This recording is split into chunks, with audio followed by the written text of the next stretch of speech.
I need to probably find out what my password. They introduce you to the coordinator, but then I can't remember swearing in the agendas. Yeah. So. I'll bet you see a big difference in that. That's not. the one reserved for the, I have unlimited on my phone. Yeah, just take it off. Actually, I can Okay, now you guys sent an email to us, you know, I was on the Wi-Fi.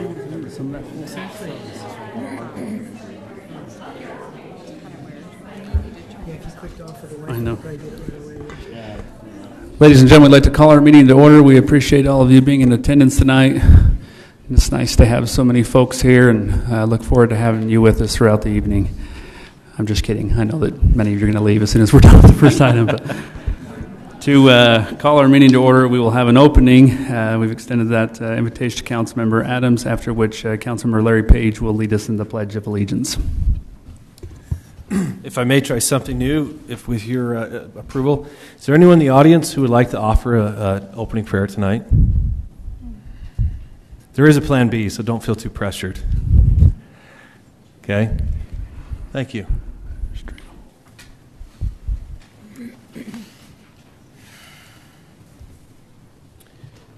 Our Heavenly Father, we're thankful for the opportunity that we have to meet this evening. We thank Thee for the opportunity that we have to participate in local government, and thank Thee for men and women who are giving their time to serve in these public offices. We pray that we will have Thy Spirit to be with us, and that the matters that are discussed can be done so in manner pleasing unto Thee. And we say these things in the name of Jesus Christ. Amen.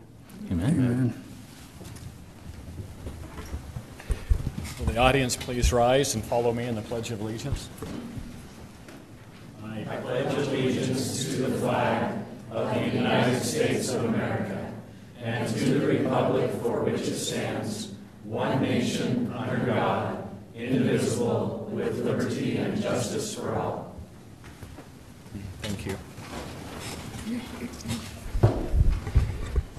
Thank you very much, Mr. Trujillo, for leading us in the opening, and Councilmember Page for leading us in the pledge. Then, before we get started on our agenda items this evening, we want to make you aware we do have agendas available over here on the wall on the left. If you'd like to grab one and check off as we move through tonight's agenda items, you're welcome to do so. We'll begin with openings or introductions. My name is Steve Hyatt, serve as the mayor of Kaysville City. Jake Garn, Kaysville City Council. Dave Adams. Susan Lee, City Council. Chris Snell, City Council. Larry Page, City Council. Shane Scott, City Manager. Maria Devereaux, City Recorder. Andy Thompson, Engineer. Lyle Gibson, Zoning Administrator. Thank you very much. We do have one item of business that we'd like to address that we didn't list on the agenda, but a ceremonial item that is before you this evening, and that is the Kaysville Youth Court Membership Oath Ceremony. We'll turn the time to Councilmember Jake Garn. Well, thank you. I need to be a little impromptu because I wasn't expecting this, but thank you, Mayor, very much. I feel like I could talk impromptu anytime about how special our youth court members are, how much I appreciate what they do. They're wonderful young people, and they do wonderful service to their peers, and I just want to recognize them and gratefulness for all you do, and also their leaders or advisors. And I'll turn the time back over to you, Mayor Hyatt. All right. So Kim Smith, are you here, Kim? And you can lead us along.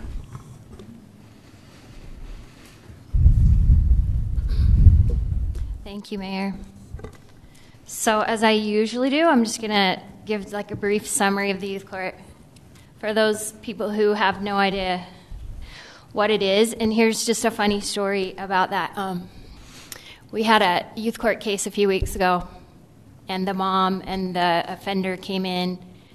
And our judges sit, it's in the police department, but they sit just like you guys do. It's a panel of 6 judges, and we have 2 bailiffs and a clerk. Anyway, so they come in, and you can tell they're just astonished. They had no idea that they were walking into a courtroom where there'd be a panel of 6 youth judges, like, judging them. So anyway, it said it in my paperwork, but they were really surprised. So the Youth Courts is a voluntary juvenile diversionary program where high school age youth participate and act as judges, jurors, clerks, bailiffs, mentors, and teachers. And these are all high school kids that choose to do it, and it's completely voluntary. The youth court doesn't determine guilt, but takes youth offenders who admit their mistakes and provides them with appropriate consequences. The Kaysville Youth Court was founded in September of 2000. So we've been in existence for 17 years, which is crazy. In April of 2017, we selected our new judges for this year's court. We have a panel of 22 new and returning judges who you're going to meet in just a minute. There are 9 boys and 13 girls. And like I said, they serve as judges, mentors, bailiffs, clerks, and they teach classes.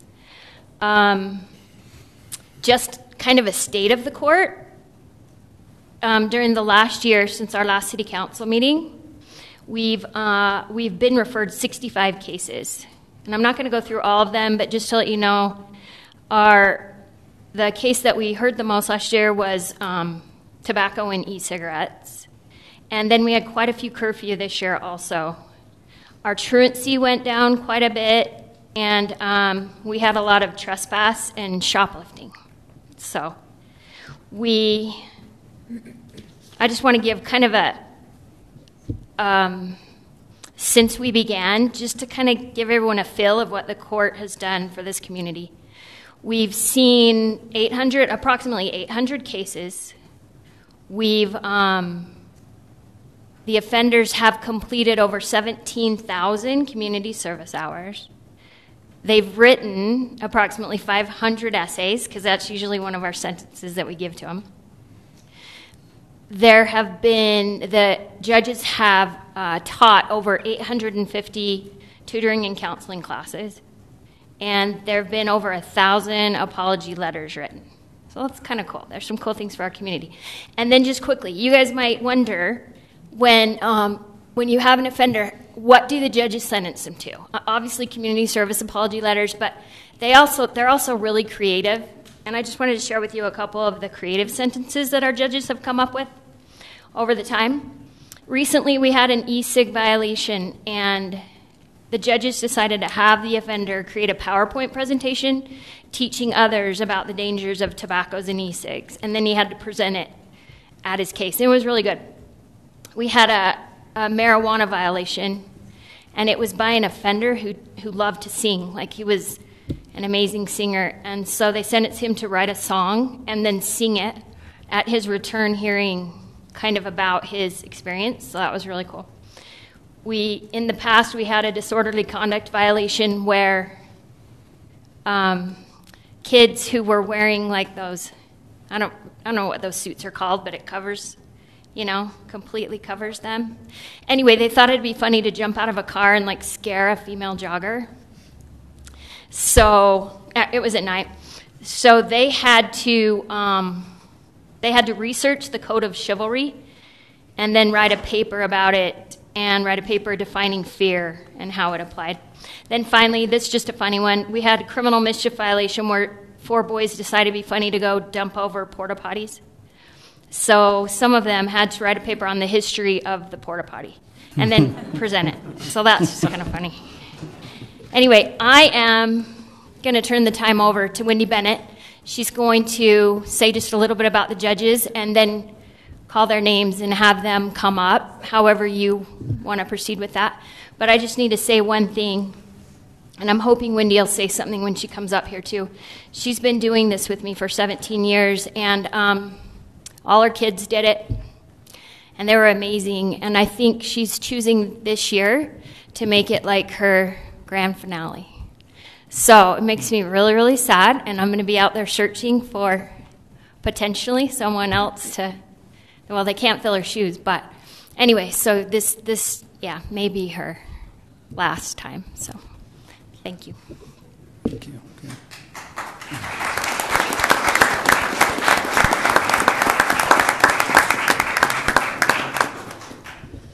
Okay.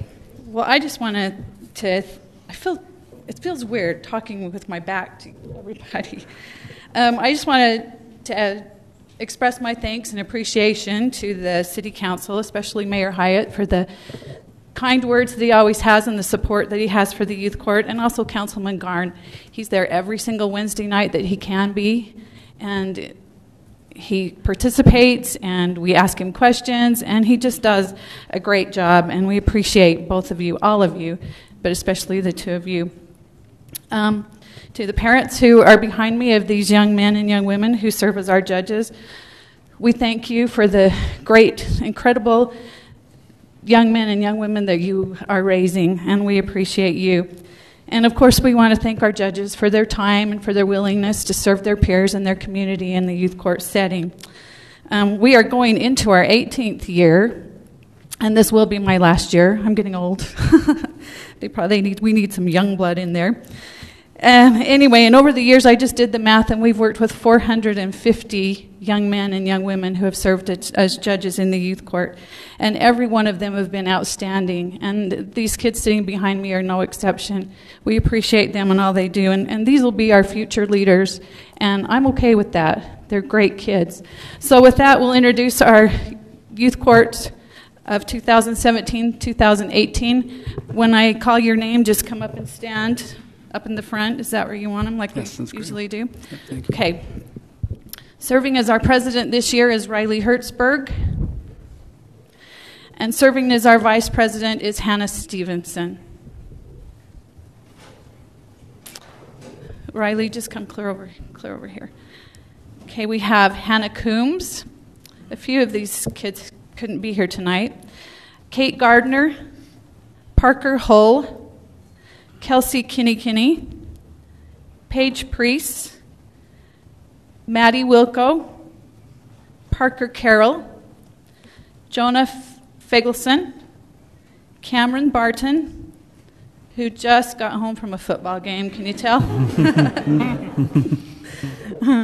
Andrew Simonson, Abby Quinton, Lindsay Thomas, Jeremy Whitaker, who is at a debate meet, we'll excuse him, Mason Child,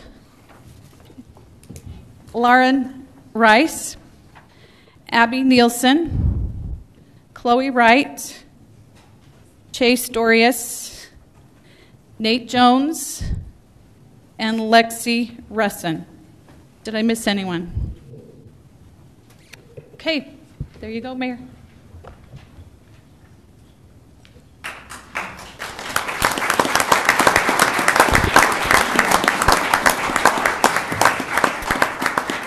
Well, I am delighted to be here with you today and to perform this oath of office ceremony for all of you as youth court members. This is the 8th time now as mayor I've been able to do this, and also my last time being able to swear in some youth court members. I'm getting old as well, and I never grow tired of this opportunity. I was speaking with you just earlier. Remind me your first name. Riley, that's right. She was here really early and ready and standing there, and I said to Riley's parents, you know, this really means something that she's been selected to serve on the youth court. And to all of us here in the city, to all of your peers, the city council, city staff, most especially your wonderful advisors, Wendy and Kim, you are seen by all of us as the very best of the best. And I hope you remember that and know that. You have a great responsibility as youth court judges. You have a great responsibility to serve those in your community, and we couldn't be more proud that you've accepted this invitation and that you're serving us so well. So congratulations on being selected. Membership in the youth court is a privilege. As a member of the youth court, you're expected to serve as role model for the community. You're expected to uphold the strictest ethical rule of confidentiality. You're expected to demonstrate outstanding citizenship in school, home, and community, which we know you already do. Once again, congratulations. So now for the official ceremony. I'd ask you all to raise your right hand. All right. Do you solemnly affirm that you will keep confidential and will not divulge the information that comes to your knowledge as a member of the Kaysville Youth Court? Please respond with a yes. All right. Do you solemnly affirm that all of your actions as a member of the Kaysville Youth Court will be free of bias and prejudice toward any other person's age, race, sex, religion, national origin, or disability? Yes. All right. right. Do you solemnly affirm that you will faithfully discharge and perform all responsibilities and duties required of you as a member of the Kaysville Youth Court? All right. As mayor of the city of Kaysville, I now appoint you as official members of the 2017-2018 Kaysville Youth Court. Congratulations.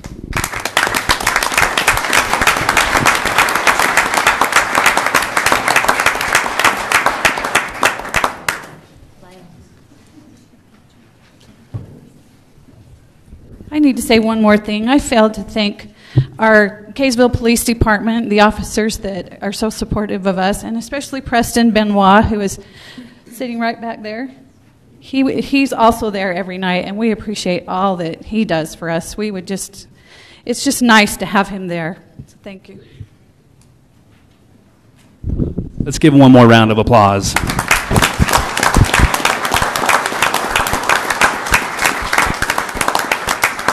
And Wendy and Kim, I know we've already mentioned this. Thank you for pointing out our police officers. We have with us two of our great men in blue with us tonight. And also congratulations. Let's also give Kim and Wendy another big round of applause for their wonderful sacrifices here.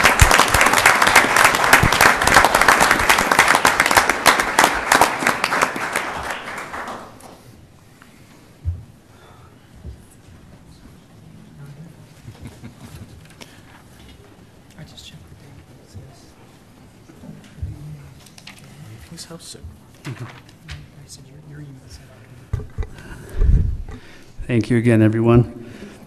We've concluded our opening and our other item of business. Next on our agenda is County Commission report. We have I don't see the county commissioners here. Did they? All right. So with no county commissioners, we will assume there's no county commission report and move to the next item, which is call to the public. This is the time in our city council meeting when we open the microphone to any of you in attendance that would like to address the city council. We have had one public hearing this evening regarding the amendment of the Kaysville City Annexation Policy Plan, and only had one individual speak to that, and so that public hearing has already taken place. However, this portion of the meeting, call to the public, is an opportunity when you can address the city council regarding any item on tonight's agenda or anything that comes to mind that you would like to address the city council about. We do ask that you keep your comments limited to 3 minutes. Our city recorder does keep track of time, and so when you hear the subtle beeping up front, that's an indication that your time has expired, and we'd ask you to wrap up your comments. So with that, we'll open call to the public.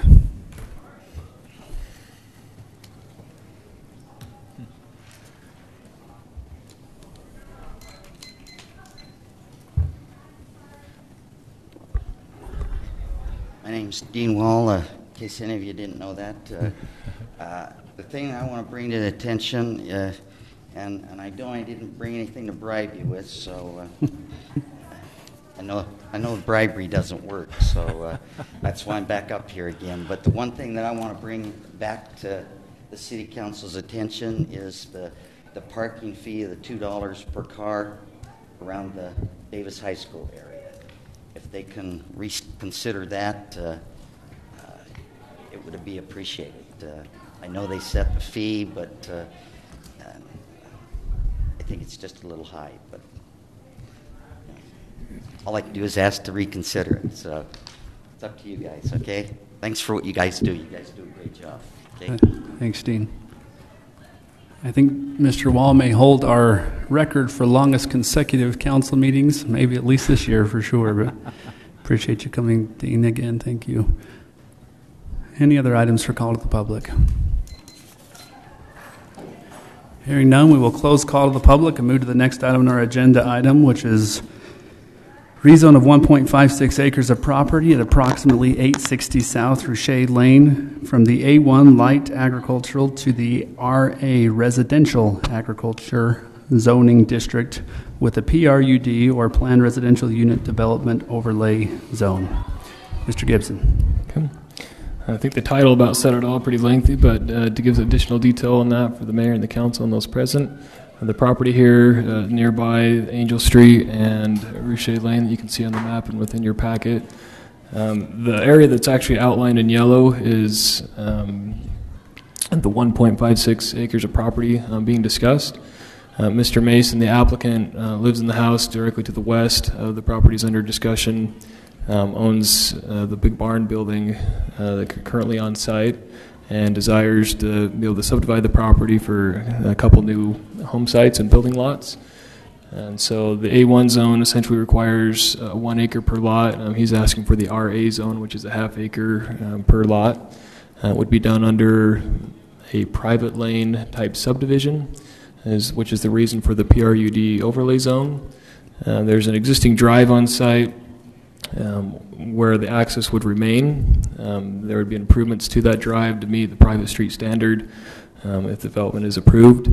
And there would be a home then as proposed that would be accessed, the theoretic off Rouchet Lane, one to the rear of that, and the existing barn would remain on site. So again, the subdivision plat itself, not currently under consideration, but as a concept for the council's understanding of what the zone could bring if approved, is what's here before you. The Planning Commission held a public hearing on this item. There were no comments from the public. Ultimately, the Planning Commission voted unanimously to recommend approval to the City Council. And as part of that, it's their recommendation and that of staff's that the rezone be considered, but that the PRUD portion of that not be made part of the decision this evening. We do that in order to wait for the final plat to come forward and approve it at that time. Because of the flexibility that the PRUD overlay zone allows, our ordinance says we do that at the very end of the platting process. Mr. Mason is here this evening if there are questions of him, and I'd be happy to take any myself as well. Thanks, Mr. Gibson. Next opportunity would be for the council to ask any technical questions of clarification. We'll start with Mr. Page. I don't know if I have too many questions on this. I think it's pretty straightforward on what we're trying to do here, and I think it looks good.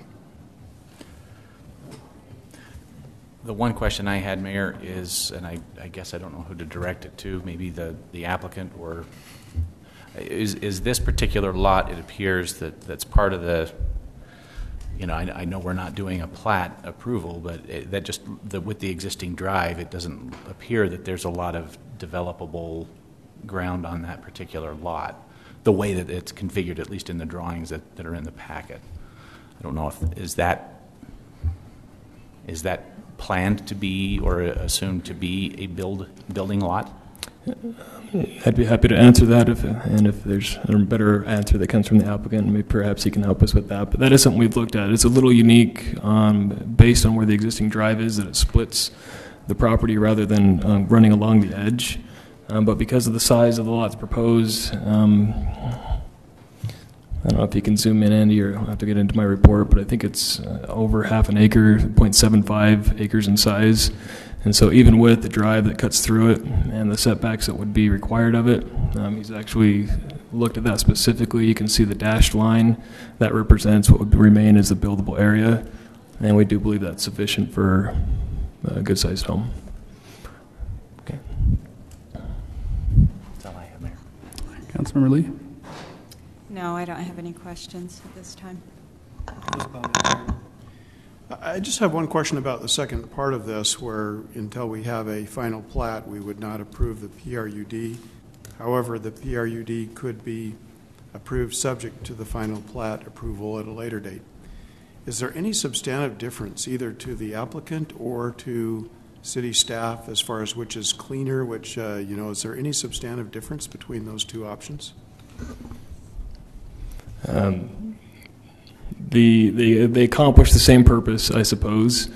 On a candid note, it might be nice just to have the approval in place subject to a significant plat, because it has been overlooked in the past as that final step, on multiple occasions, frankly, just to keep it clean and make sure that it gets done in an appropriate order. But otherwise, I personally believe they accomplish the same thing no matter the order. It may give the applicant some additional comfort moving forward that the City Council is okay with the conceptual layout and arrangement. Ultimately, what could happen if approved later he could go through the planning process and ultimately that be denied if it was felt to be inappropriate based on a zoning action. Thank you. Thank you. At this point, this time would be appropriate for a motion. Mayor, I'll make a motion that we approve the rezone of 1.56 acres of property from A1 to RA and approval of the PRUD overlay zone contingent upon an acceptable final plat. I'll second that. Thank you. A motion by Councilmember Snell and a second by Councilmember Page as outlined.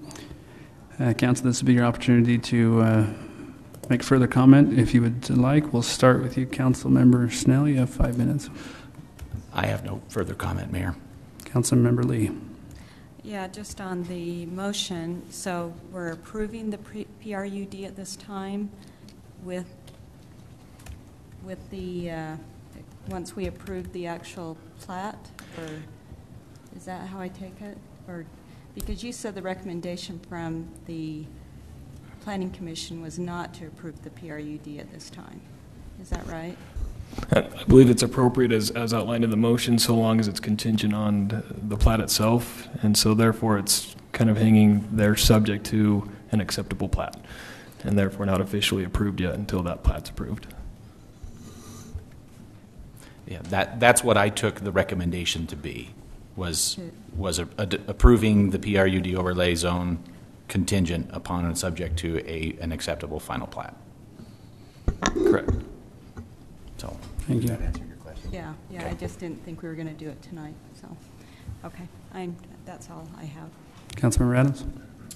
No real lengthy comment other than, I mean, I understand your concern there, but as long as it's, following the density rules, no issue here. Yeah. Councilmember Kern. No comment. Councilmember Page. Yeah, no comment. Thank you. I'll have the opportunity. At this point, I'll call for a vote. Councilmember Garn, will you start a vote, please? Aye. Aye. Aye. Aye. Aye. Thank you. Voting is unanimous. Next item on our agenda is, iPad is just not responding, amendment to the Kaysville City Annexation Policy Plan. Mr. Gibson. I'll try and keep my comments succinct since we have had the public hearing on that this evening, but again, just as a brief outline, this amendment to the Kaysville City Annexation Policy Plan gives us the ability to look at additional areas for potential annexation. So it does not in itself annex the property into Kaysville City, but we cannot consider that process until our policy plan has been updated. Specifically, we're looking at an area about 60 acres east of Highway 89, outlined here in the map. There is a eminent, essentially, development that's kind of stirred this consideration. There's some questions that ultimately will come up as part of the review of that. We anticipate with the annexation process, namely water services provided, other utilities, access and so forth into the area, and to make sure that it does make sense to be part of Kaysville City. Again, those will be answered through the annexation process, but to make sure that the council thinks it merits that time and effort, we would recommend that you consider the approval of this and amendment to the annexation policy plan. Again, if there are questions specific to that, I'd be happy to attempt to field those, and the applicants that ultimately pursue, if approved, the annexation and development are also familiar with the area and may be able to answer questions as well this evening. Thank you. Well, this is the council's opportunity to ask any clarifying questions. We'll start with Councilmember Lee. My only concern is the utilities and making the utilities work for that area with Kaysville. The electric, the power, everything. So as long as that's been vetted and, we understand that that can be done, then I don't see any reason just not to support it. So that's all I have. Thank you, Councilmember Adams. The adjoining property, is it the Wilderness Park?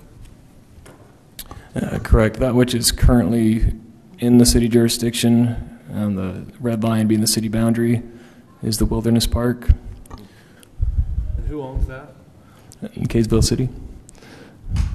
Do we have any anticipation of ever selling that? Not to my knowledge. Okay. And then, yeah, to echo the utility comment, I would further gain clarification. Have we researched to see, or have we vetted out that the taxpayers won't bear the burdens to bring main lines to this property? The vetting has started, and so we're aware of some of the questions. The utility users, the power provider in the area, water, where it's going to come from, where the tanks are, and what elevation they might be able to provide service to. But we've stopped at a certain point of how much researches and data has been collected based on doesn't exist in a plan where technically it may not be that we actually move forward with that effort. So this would be the green light to make sure we find those answers. Through the annexation process, we would come back then before the council with significant data and answer to all those things, at which point it would be determined if the actual annexation is appropriate or not based on those ideas. So that's exactly what we hope to get, if it's okay to move forward on that process. If I could just clarify, or maybe you could clarify for us, we are talking about amending the annexation plan so that we can look at this property, because we couldn't even look at the property or consider it or do any due diligence as our plan currently sits. So really our only agenda item tonight is just to expand the plan so that we can decide if we want to accept this property at a later time. That's accurate. Should we be flattered that they want to bring it into Kaysville out of Layton? I'd be the same, Mr. Yates. Yeah, after last planning commission meeting, we were thinking storage sheds. Because it's all downhill from there, right? I mean, after. Literally downhill. There's some choice language in that meeting. All right. Councilmember Garn. So I think the key for me is just what both Lyle and you said, Mayor, is that this gives the green light to study it. It doesn't, and I notice there's some already in the amended plan that haven't been annexed yet. So that process goes forward, and I certainly think that the questions that both the council members who have spoken so far have raised will be important questions to answer. I have a few of my own, but it's probably not the right time to ask those now. Thank you, Councilmember Page. Yeah, so say we'll have that opportunity down the road. I think the key is to get the process going, and so we could take a look at it, and we owe that to the people of the area as well. Councilmember Snell? Just not necessarily a super important question, but it's about 60 acres or so. How many different property owners are involved in that? Sure. So the two largest parcels, the Frost and the Stories, are the large parcels, but there are also some individual homes there. 3 that are on the Story side, and 2 that still belong to the Frost that you see right in the middle. And then the UDOT home. UDOT owns the one down along 89. Mm-hmm. There. Okay, thank you. Sure. Thank you. I don't know that I have a clarifying question, but just, well, actually I do. So I think I know the answer to this, and maybe it kind of goes in line with what Councilmember Adams was suggesting. Is there a reason why you would like this to be in Kaysville? I mean, I think the answer is obvious, but I would sure love to hear it from you. Sure. No, yeah. I mean, yeah, it is obvious. I think Kaysville's is what all these people in this area have expressed when we talk to them. We've met with them individually, had several meetings with even more of the owners, and all of them say, yeah, if we do annex, we want to be in Kaysville, not Layton. That's from them. For us, in studying both Layton and Kaysville, Layton is an option, but we have some opportunities right now with, that'll come out in the future that utilities just seem to work better for Kaysville. We have sewer that's stubbed, and that we've studied where we can get storm drain, and we have a proposal for the water, and it seems like, in our opinions, it'll be a very good and positive thing for the city, as well as financially.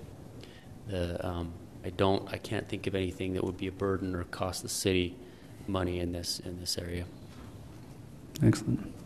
I think it would be, just as a side note, a great addition. We did a treasure hunt of sorts for an unnamed blue and white college football team up at Wilderness Park, and even those who were doing the video that was on YouTube were like, are you sure this is in Kaysville? Because we had to drive through Fruit Heights to get to Wilderness Park. But short of Wilderness Park, we don't have a lot of development on the east side, and this would be a nice addition to the community. So. Sure. All right, at this point, it would be appropriate for a motion. Yeah, Mayor, I'll make I move that we amend our annexation policy plan. I'll second that. Thank you. A motion by Councilmember Page and a second by Councilmember Lee for amendment of the Kaysville City annexation plan as presented. Council, this will be your opportunity to comment on tonight's agenda item. You each have 5 minutes. We'll start with Councilmember Adams. No comment. Appreciate your comments, Mr. Yates. I think you brought enough understanding. Thank you, Councilmember Page. Or Garn. No further comment. Thank you, Councilmember Page. No comment. Councilmember Snell. Yeah, the only comment I'll make is that I know a number of the families that are petitioning to have their property now be a part of the Kaysville annexation policy map, and they're terrific families, and these are wonderful people, people who basically, short of being formal Kaysville residents, they've been Kaysville residents. I think their addresses are even Kaysville, as was mine, but technically they're in unincorporated Davis County. So this is an area that I grew up in. Great people. So it'll be, if and when that time comes, welcome them with open arms into the formal Kaysville community. Excellent. Thank you. Councilmember Lee. Yeah, I just agree with Councilman Snell and his remarks, and I'll leave it at that. Thank you very much. At this point, I will call for a vote. Councilmember Adams. Aye. Aye. Aye. Aye. Aye. Thank you. Voting is unanimous. Thank you, everyone. Appreciate it. Next on our agenda is rezone of 0.46 acres of property approximately 560 North Main Street from general commercial to R2 residential single family and 2 family dwellings zoning district. We received notification this evening from the applicant that they would like to have this item withdrawn. Now, if I understood that, it was not withdrawn from the agenda, but withdrawn, period. So if they were to resubmit, it would need to start over in the process since they are not asking us to table it for any reason, but withdrawing that item is hereby withdrawn. Okay. Next on our agenda is number 7, acceptance of improvements for Old Farm at Kays Creek Phase 3 at approximately 750 North Kays Creek Road. Mr. Thompson. This project's located on the north end of town, just west of the rail trails, highlighted here on the map. Just north of Phillip Street. This project has been constructed and inspected, found acceptable and recommended for acceptance of the improvements. There are no outstanding issues or oddities here, so we're just recommending the standard 10% 1-year warranty. Excellent. Any, at this point, provide the council opportunity to ask any clarifying questions. We'll start with Mr. Garn. No questions. Mr. Page. Nope. Snell. Councilmember Lee. No questions. Councilmember Adams. No comment. All right, at this point, a motion would be appropriate. Mayor, I'll make the motion that we accept the improvements of Old Farm at Kays Creek Phase 3 improvements. And I'll second that. And Or Susan can. sorry, and I'll add to that the standard 10% warranty amount and 1-year warranty period. Yeah.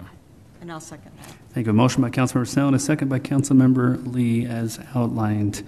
Council, this is your opportunity to ask any or to have additional time for statement or follow-up. You each have 5 minutes. Councilmember Garn, will you start? No further comment. Councilmember Page. No. Councilmember Snell. None. Councilmember Lee. None. Councilmember Adams. No comment. Thank you. At this point, we'll begin a vote. I'm trying to think of where I'm at. I go this way on the comments, and I go this way.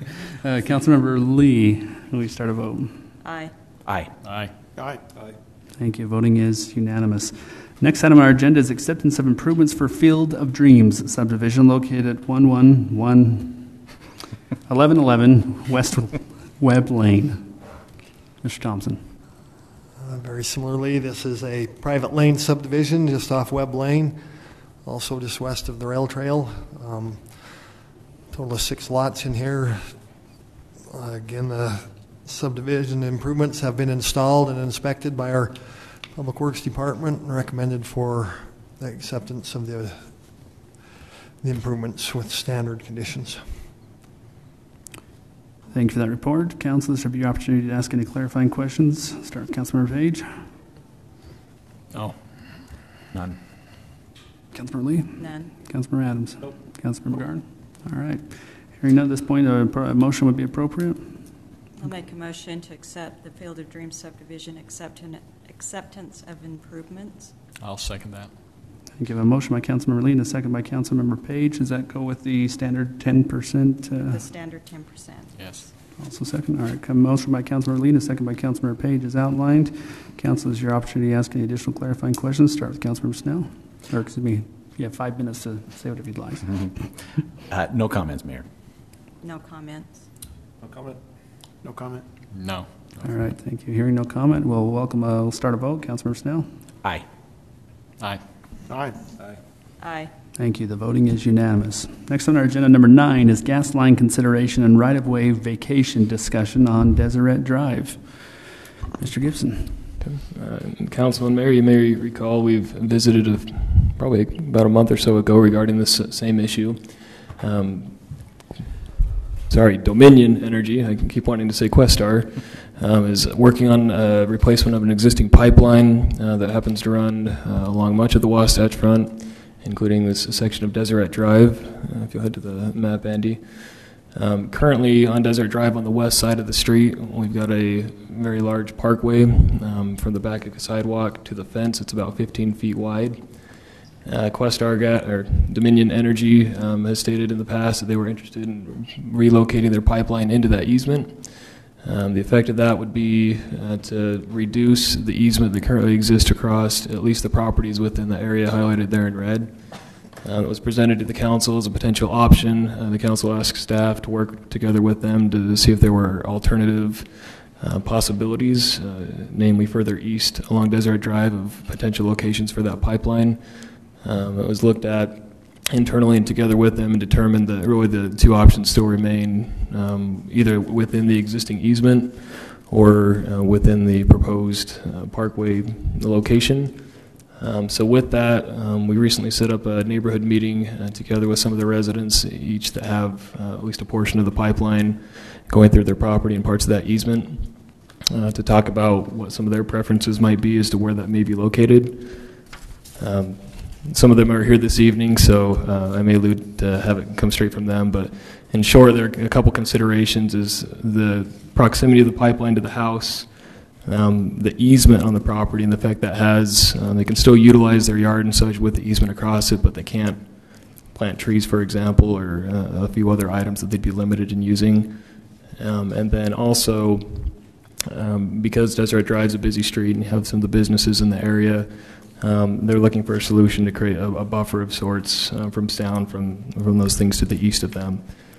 So having looked at that and then kind of discussing the options together with them and Dominion Energy, they came up with a couple preferred options in order, I believe, and correct me if I'm wrong. But number 1 would just be to let Dominion Energy use their existing pipeline easement. They wouldn't relocate at all. What they're doing when they come through is it requires that they actually remove fence as part of their work. And so they stated that they would be willing as part of that to put it back wherever the property owners want. And so the preference of those residents would be to have that fence relocated to the back of sidewalk and have the property deeded to them, giving them essentially an extra 15 feet of property where they could then plant their own trees or whatever buffering items they would like to mitigate the impacts of the businesses and road to the east. Pardon, I've been talking a lot tonight, not used to it. The second option, which everyone agreed would be acceptable, but again is second to the other, would be to have Questar, Dominion Energy, put the pipelines in the parkway, keep the fence where it's at, and ultimately they would plant whatever they felt was appropriate within their property. They would regain about 30 feet use that they didn't have in the previous configuration of those easements, or that they could place those trees. So they would still be encumbered by 10 feet of Questar easement, but it would shrink from 40 feet that's there now to about 10, and they felt that that could be something that could be worked with. So in that scenario, the city would then zero-scape essentially the parkway, clean it up a little bit with some rock and mulch. Of note, that would be consistent along the entire stretch of Jesuit Drive, so Questar only affects the northern 8 lots or so, 9 lots. There's about a similar length of stretch south of that where the easement isn't in play at all, but the parkway is still in the same condition. So I think, at least as far as the condition and tidiness of that, there are concerns by those residents. I don't know if buffering's quite the same impact where they've been able to plant trees up against their property line in the past without that easement. So if the fence is not moved, Questar goes into the parkway, the entire stretch of Deseret Drive down to this trail would be zero-scape with the rock mulch type treatment is currently the Parks Department's proposal and consideration, largely because we can't plant trees over the pipeline. If the fence is moved, we would then have something different potentially along the south half. So again, Dominion is willing to move the fence on the northern half where they're doing work, but who, if it were appropriate or desired to have a contiguous, the same treatment, the entire stretch, either the city or the property owners would be responsible for removing fence if that were deemed to be necessary and appropriate. So that's just part of the consideration. And again, to do this, if we are talking about moving fences, ultimately a street has to be vacated, and we would then have to put together deeds to convey that portion of the property to the appropriate owners.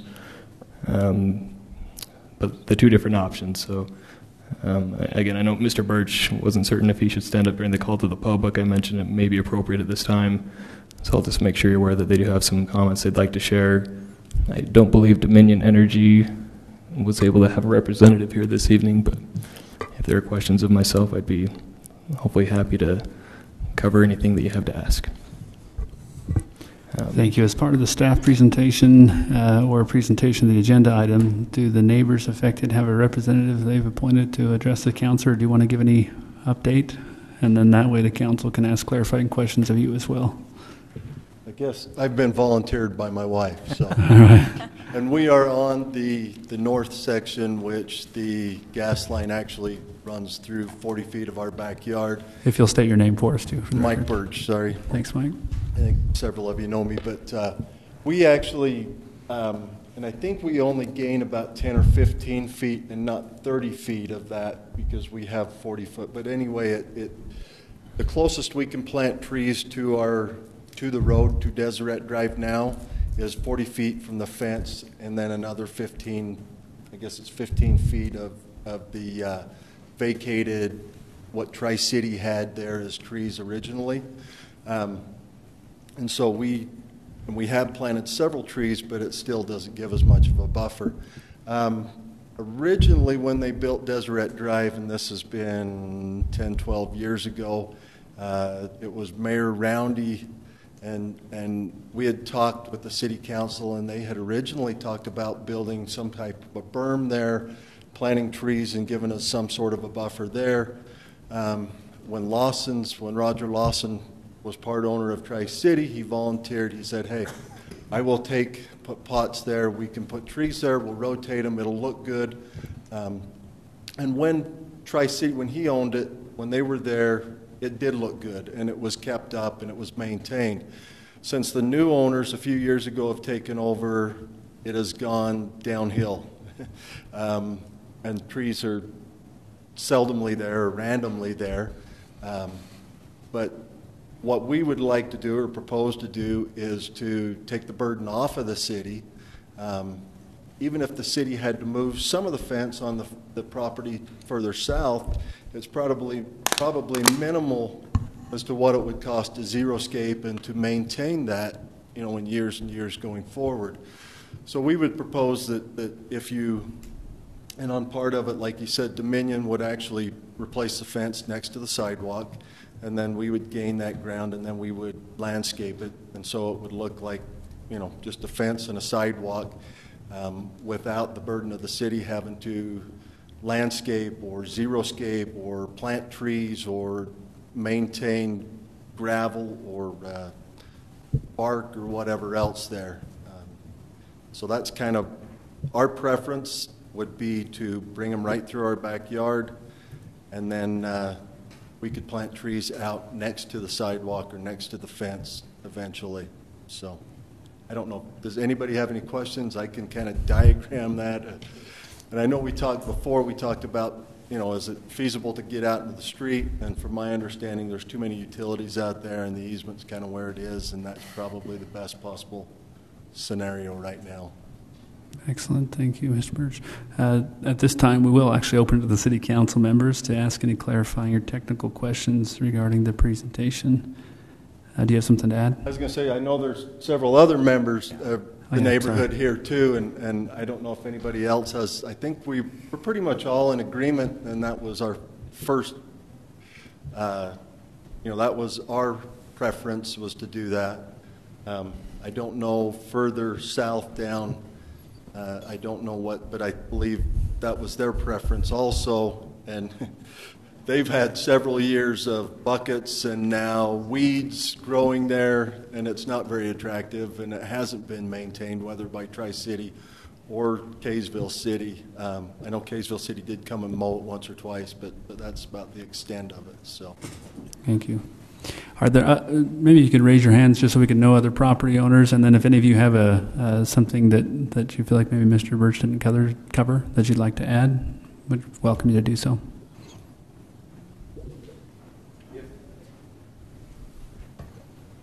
Wade Watkins. I'm actually farther south, and so my concern is, you addressed it a little bit, but whatever happens to the north, I would like to see happen to the south, and that it occurs at the same time. As like has been mentioned, that's just been an eyesore since we moved in 12 years ago now, and we would like, my fence actually blew down in the spring, and it's been sitting there, and I haven't fixed it partly because of this issue. I don't want to fix a fence, and then if the property's deeded to us, then try and move it or whatnot. So I would like to fix a fence, and so one way or the other, if you would make a decision, that would be great. Great. Thank you, Wade.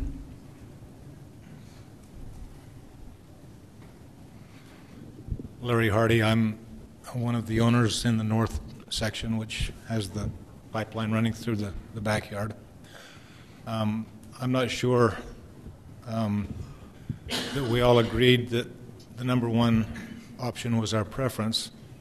I personally would prefer the option number two, with the pipeline moved as far away from the house as possible. And I think it would be better to have some sort of a formal procedure where the property owners could vote.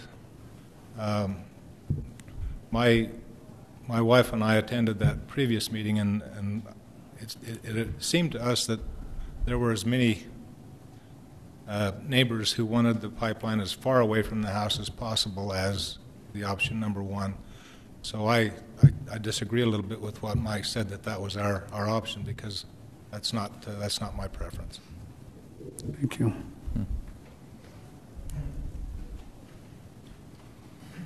Deemer. My property is just on the very north end of the south border there, so just a partial lot. Well, not even that. It's almost to my property right there. Yep, that's my property there. So I speak on myself and Gordon Krause, which is my next door neighbor.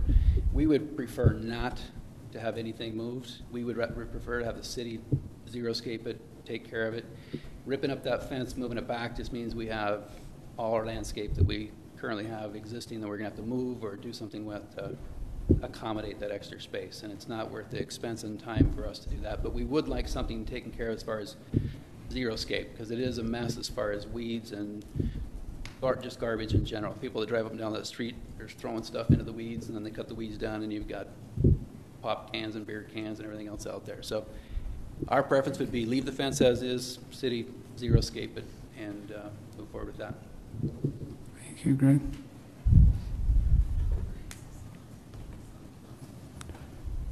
Sorry, and I'm not sure, I know Greg wasn't at the meeting. I know we alerted all the neighbors, and we've got one neighbor directly to who is the corner house, or the furthest north house. They are out of town helping move their son to Oregon, and they're on the same page as we are. And then across the street, the Arbons, he drives truck and is out of town several days a week as well, and he was also on the same page as we were. So maybe we do need to get together and have a little bit more clarification, but it seemed like when we were there, that was kind of the majority anyway. So, and I don't know, we've lived there for 21 years and had a natural gas easement, and haven't had any issues. And we knew that when we built the house.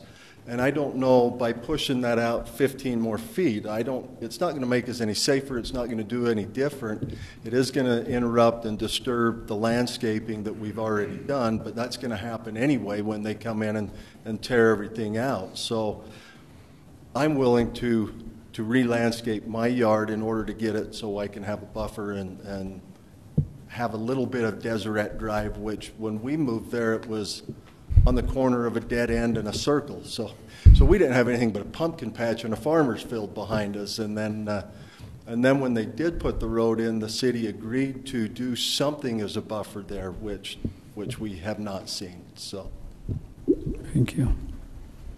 All right, this would be the council's opportunity to ask any clarifying or technical questions. I think we'll call that this opening the presentation. We'll start. Councilmember Garn. Just a couple of questions. It's a little hard to visualize on the small map on my small screen here when I was trying to, I see where the easements are, where the existing line is, but question would be, if you stick with option number 2, then the fence moves up to the right against the sidewalk, and the easement stays. I think in this case the easement moves, right? No, I'm getting confused now. So I think we're switching the options. Moves to the parkway. The fence moves right there, and now you've got a little bit of. You have to back off a little bit, but you would still put the trees on the other side of the fence within the property line.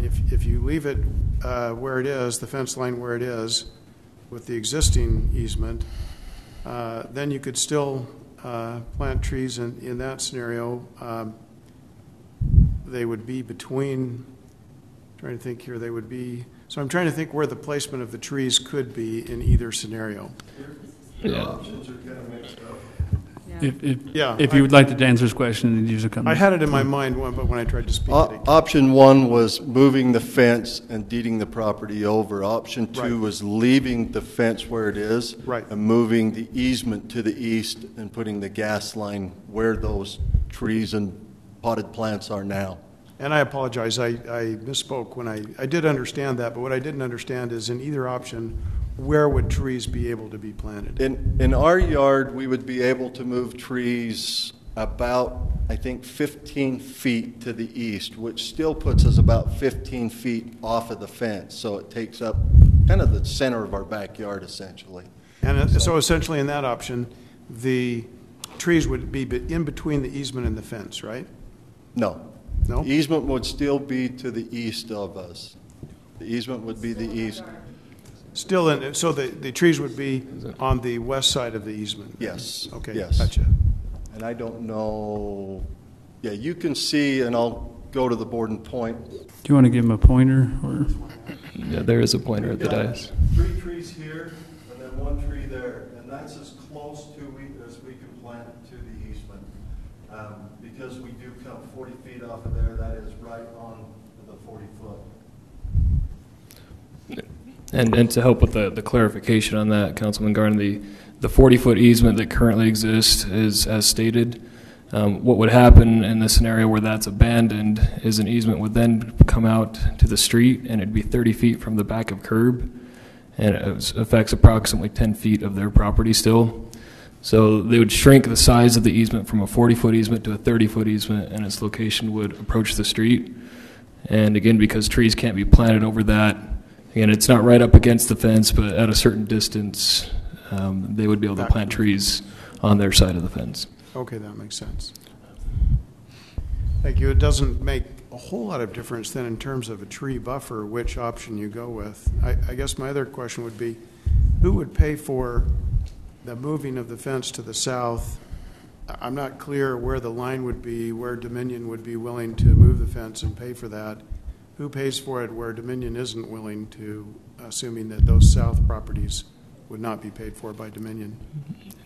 Yeah, that question is yet to be answered.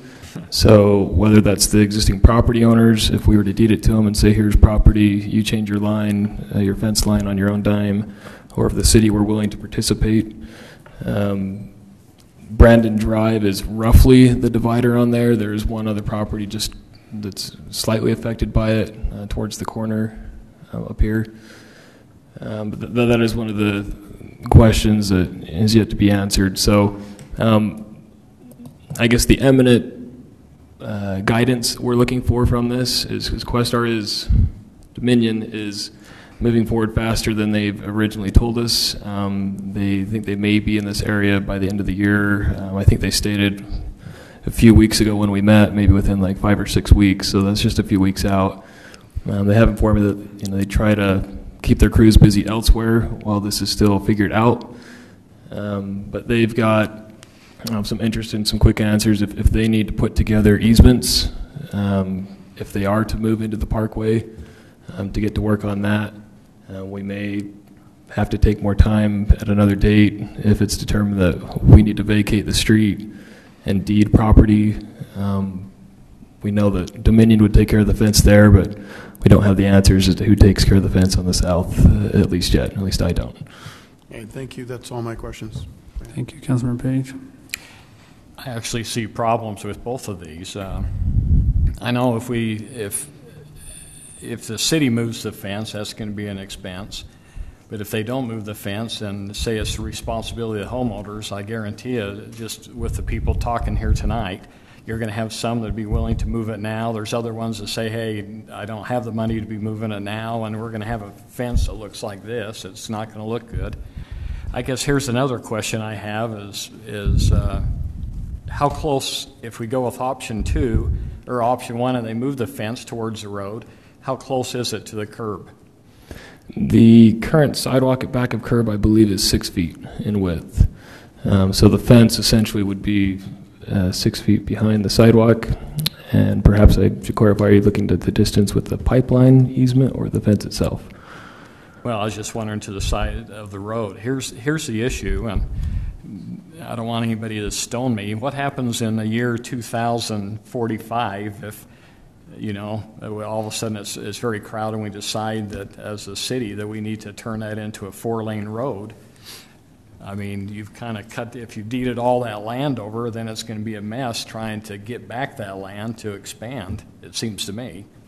I guess that's another question too, is do we anticipate expansion of that road or widening of that road at all, or is it going to remain the same as what it is?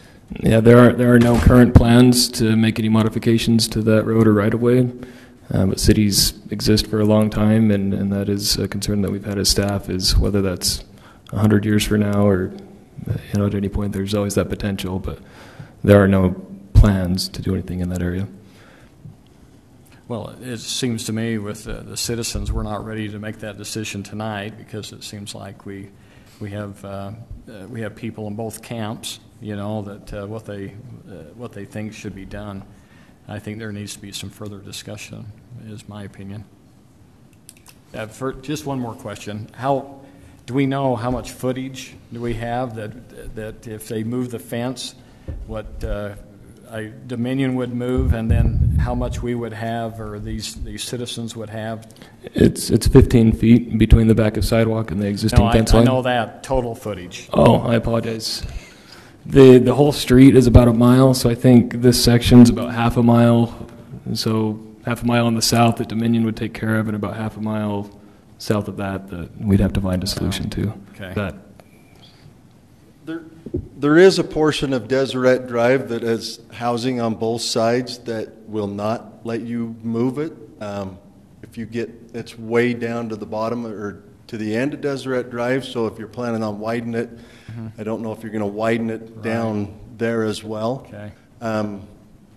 You know, who knows what's going to happen in 20 years or 30 years. Hopefully I'll still be alive to see it, but I never know. We would consider making, you know, some sort of a concession if you just leave the easement where it's at. If the city is going to do some sort of xeriscaping and plant trees. Back, remember when I opened, they promised us some sort of a berm, some sort of a buffer from the road.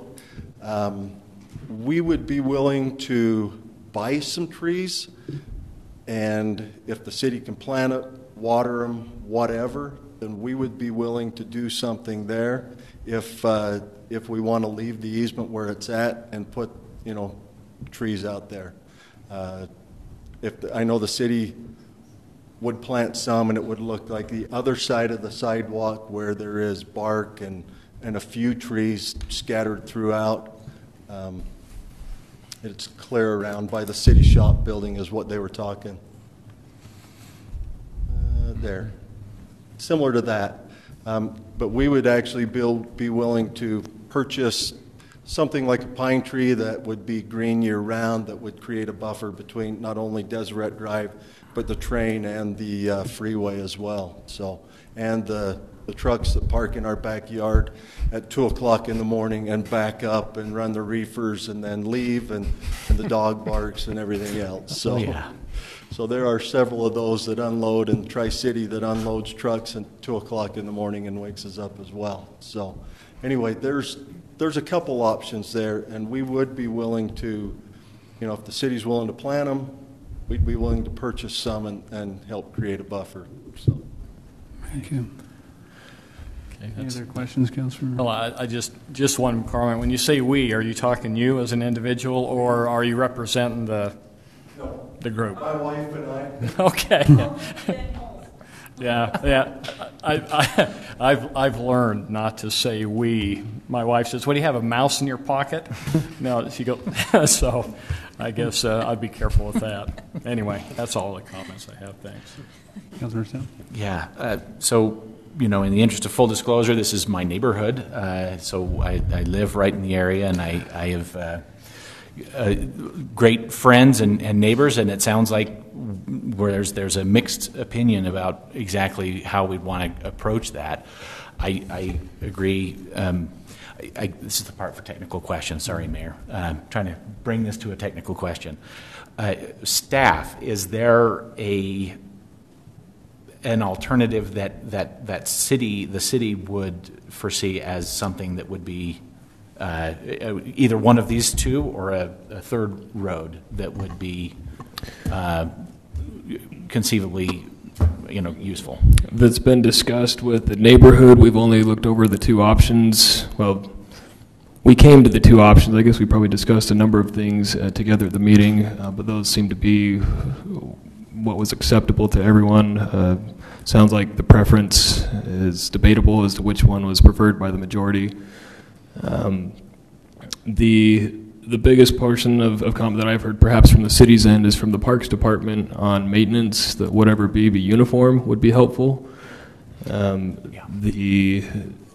If the easement remains where it's at, again, it's not currently interfering with at least much of the parkway. So there could be trees planted in those areas that aren't encumbered by the gas line easements. So that's different than the two options that were proposed to you. I think that could be acceptable, so long as it's either the city taking care of all the parkway or none of the parkway. And perhaps more specifically, as I believe has been stated, seems to make sense for the whole street, but certainly in block segments. So if for some reason it made sense to do something different between Old Mill and Lauder and Brandon, at least those sections would be uniform. And then to the south again is a long uniform stretch. I think that would be acceptable, but to have different property owners doing different things is our concern that within those same block segments. I don't think I have any other technical questions, Mayor. All right, I have a technical comment that I'm going to work into a question. I think that the question I have, can I word it that way? I have to rule on my own. The question that I have is, does it seem like we are to a point where we have consensus all the way down? In our development meeting, we talked about this. I bet if we just do it on the northern half, as Mr. Watkins said, I want to know if we're going to do it on the southern half. Mm-hmm. We know that Questar is going to pay for. I'm always going to call them Questar. It's kind of like Albertsons over there. Do we know that Questar is going to pay for in the north? We don't know what's going to happen on the south, and so does it feel like we're at a point? I know that they're in a hurry, but we're at a point to answer those questions. I'm fearful that some would leave this meeting tonight saying, "Great, either the city or Questar is going to pay for it," and so my question is rhetorical, so you don't have to answer it. That's all I have to say. Yes. Can I have a question? Can I ask one more question? My question is, do you feel like we're at a point, does staff feel like we're at a point where we have consensus with property owners? I guess I really do need to ask a question. So. It was my feeling coming from the meeting that there was consensus on acceptable options, and those are the ones that are presented before you. I believe I repeated what I understood to be a preference, but as stated, I think there was some debate on whether that was number one, but I felt the majority probably felt that was their preference. But I think they would all be okay with any of the two presented to you within the staff report of those who were present, if that answers your question. Is it feasible to get an agreement put together that everybody signs so the expectations are clear? I know anything's feasible with time. I think number two is the only feasible option where you're going to get everybody to be okay with that option. I think if you're doing option one, you're going to have some that are unhappy with that. If you do option two, you're going to have some that are less happy with that one. But as Mr. Birch said, I think the staff would be willing to work with the Birches and anyone else that's interested in planting more trees. We obviously have financial constraints that we're concerned about, but from a maintenance perspective, this is me throwing Cole under the bus, but I believe he would be willing to maintain more trees as opposed to just the number of trees that we're willing to plant there. So I believe that working with the property owners to get what they want to see happen on that side is something we're completely willing to do. So it may be less exciting to the Birches to do that, but I think that we can work that out with them. I think in option one, I don't think we're ever going to see everyone agree 100%. And in our meeting as we met, I think that was our main concern. Councilmember Page raised the issue of, is it short-sighted to deed everybody property in 2017 when we don't know what's going to happen in 2045? We're not going to ask them to pay for this right away, but when we want it back, we're certainly not going to get it for free. So we need to just remember those things. If we want to deed that property, that's fine, but we need to make sure we do it with our eyes wide open on that. And so I don't believe that option one will ever yield a consensus or a unanimity in voting on the part of the property owners. And I think we could probably call that option three is leaving the easement where it's at and then putting a xeriscape and trees out as a buffer.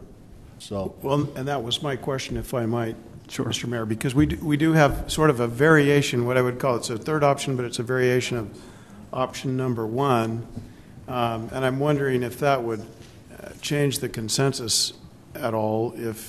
And is that even feasible? How does that, is it possible to leave the fence where it is, the existing easement where it is, and then also plant trees?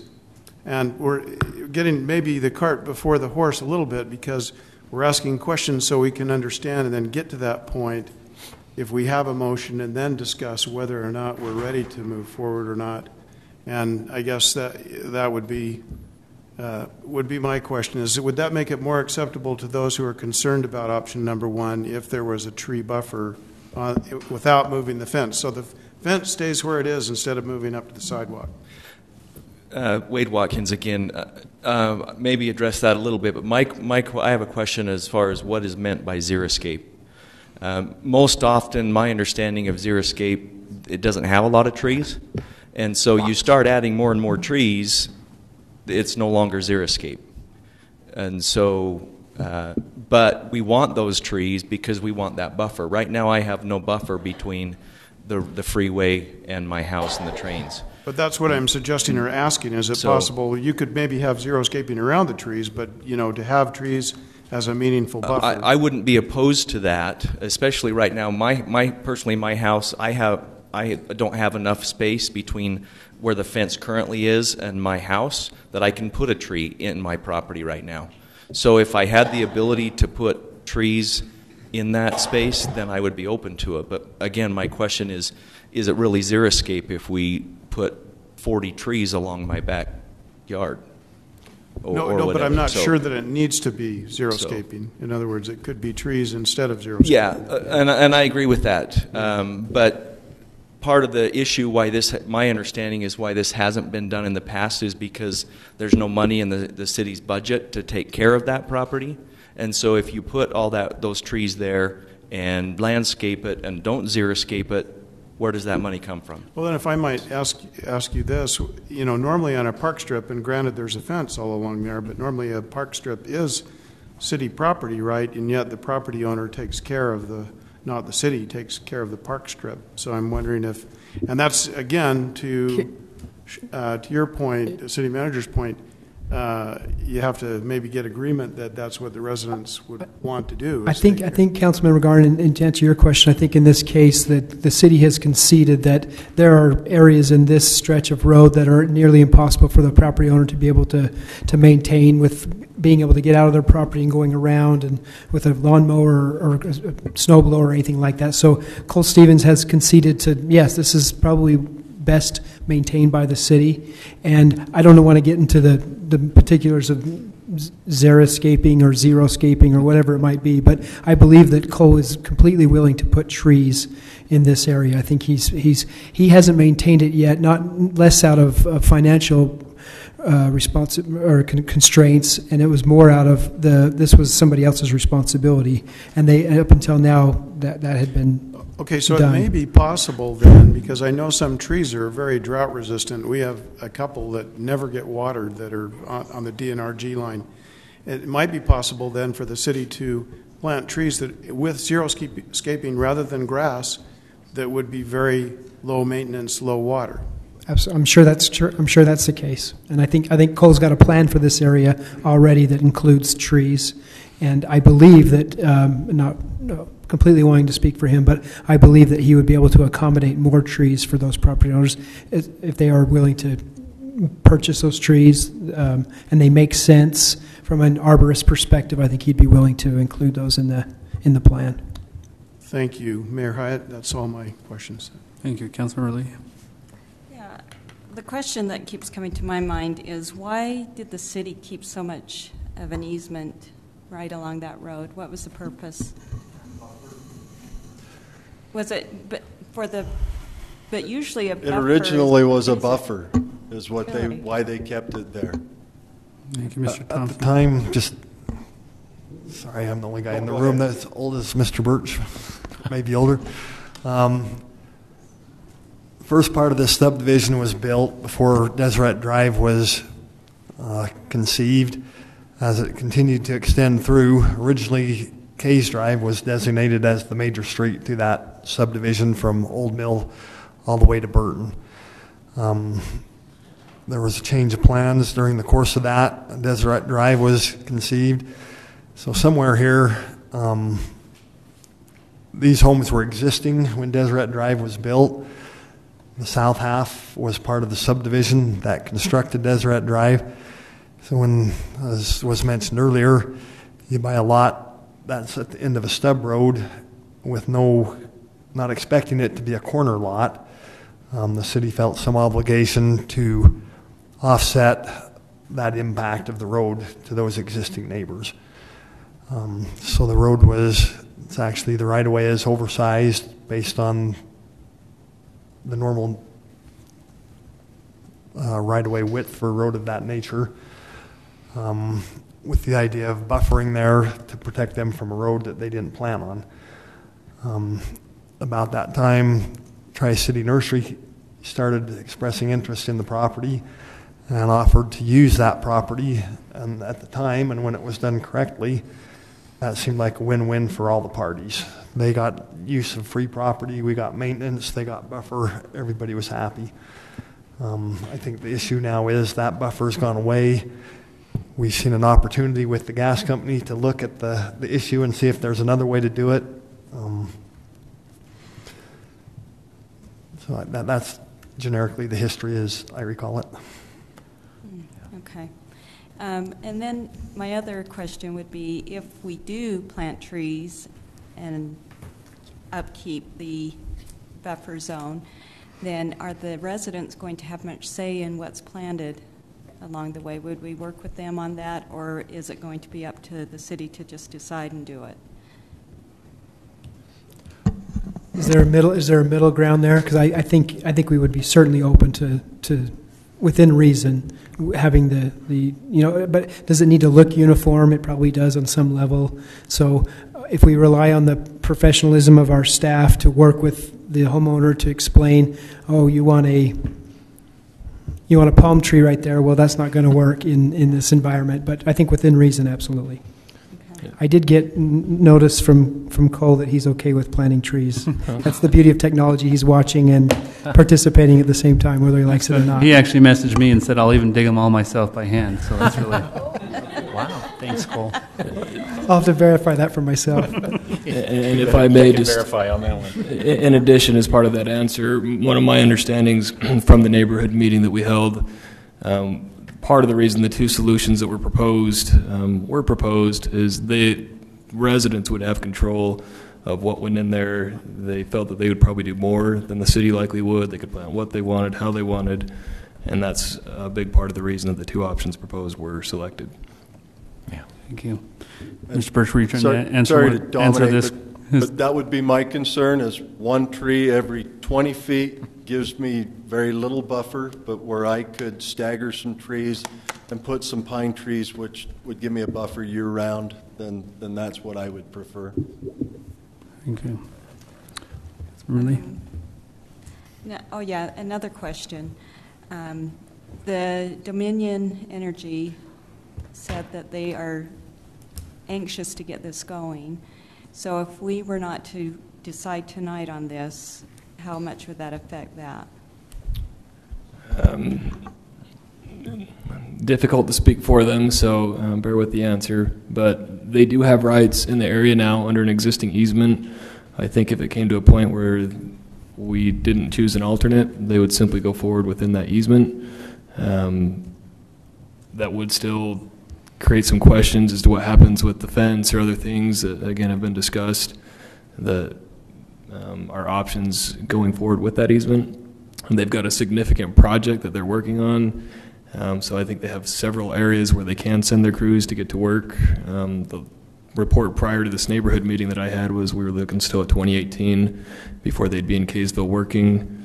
And the weather changed, things dried up. They started moving much faster than they had earlier this year on the south end of the line, and it sounds like they're moving very fast. So I can't speak specifically, but I just do know that they have existing rights, and they may come to the point where they decide to exercise those and just go with what's there. They'll most likely call Lyle tomorrow and say, are we moving our easement or are we keeping it there? And that doesn't mean that we have to make the decision tonight, but that's what we're looking for, some general direction. If it's to deed the property, we can work towards that. If it's to work with the property owners on keeping it where it is and alleviating their concerns about the trees, we can work towards that as well. Yeah, because if I'm understanding this right, and I don't know if this is a question, but kind of going along my question. Is it as good as the mayor's question? Yes, is it rhetorical? Exactly. Yes, it is. It's good. The people that are concerned about this are the ones that want to have a buffer there of some sort. And those that want the line moved, it sounds like they want it moved so they have more control to make sure there's a buffer. So as a city, if we're going to say we're going to do something, can we tell them that we're going to do it? I guess that's the question. I have every confidence in that we will, that we'll do a very good job and that we'll do as good as it was when Tri-Cities was doing it. I know that there's some trepidation on the part of the homeowners, and I understand that. We are still a government agency, but I think we will do a really good job. And I will make sure that Cole knows that that is going to be a top priority for us. Okay. Yep. I really Can I make believe a that. comment? I'm Dean Wall. You can't actually, Dean. You were not part of the original presentation. We are in clarifying questions for those who presented, so I'm sorry. I was just going to say. You can't comment. I won't. Sorry. And I love your comments, Dean, too, so it kills me to have to tell you that you can't comment. I'm sorry. Just hopefully my last comment. We would like to see Dominion Energy come in sooner rather than later.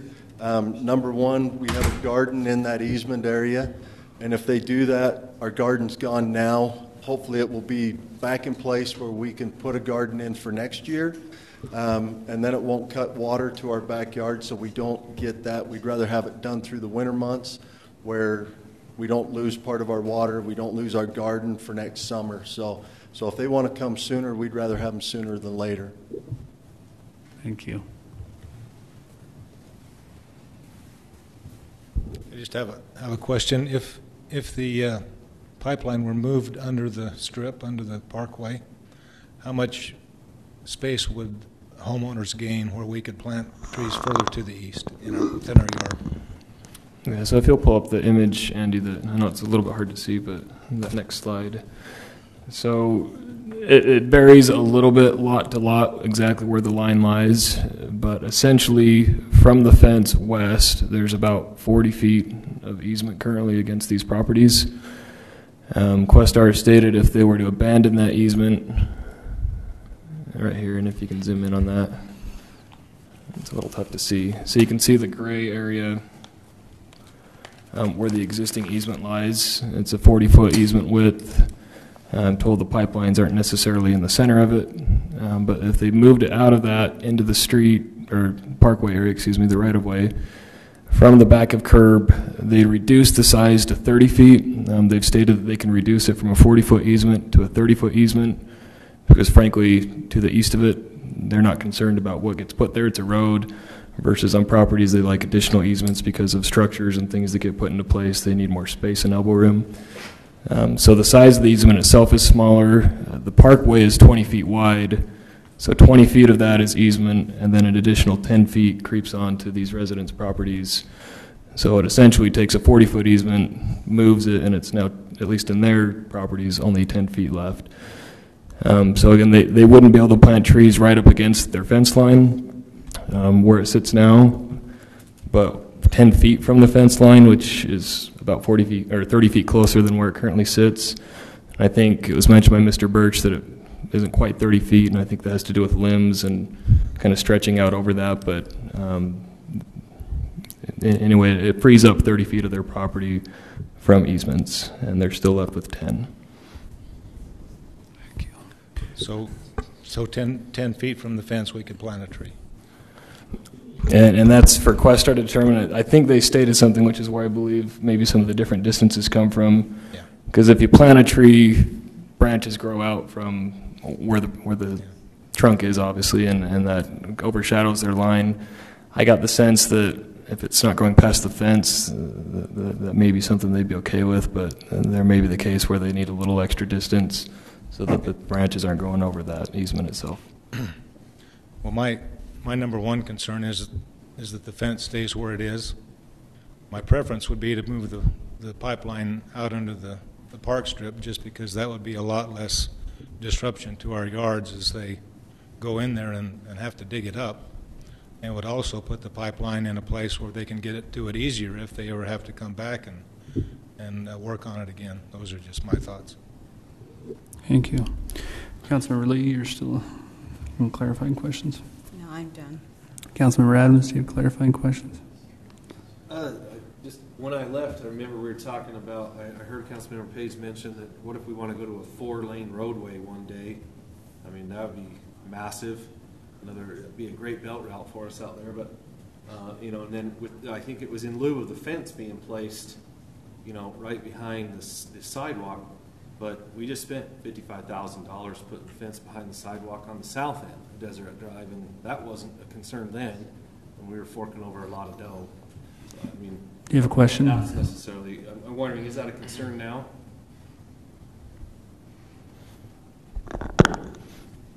Is that a question for us? So a budget question. I don't know that I'd be the one to speak to that as to whether or not we'd be willing to pay for the fence as a city. Well, we've got a section where these residents are saying, hey, there's a Mason-Dixon line here essentially. To the north, it's looking pretty much like Questar/Dominion Energy is looking to foot the bill. And south of the Mason-Dixon line, it's up in the air. So here you have these folks. So I'm wondering, are we going to potentially foot the bill on that? It's like, right, and that's something we've said we don't have an answer to, at least from staff level. will we incur costs for all the survey and deed work and all that when we give this property away? Or would we ask the residents, the property owners, to pay for that?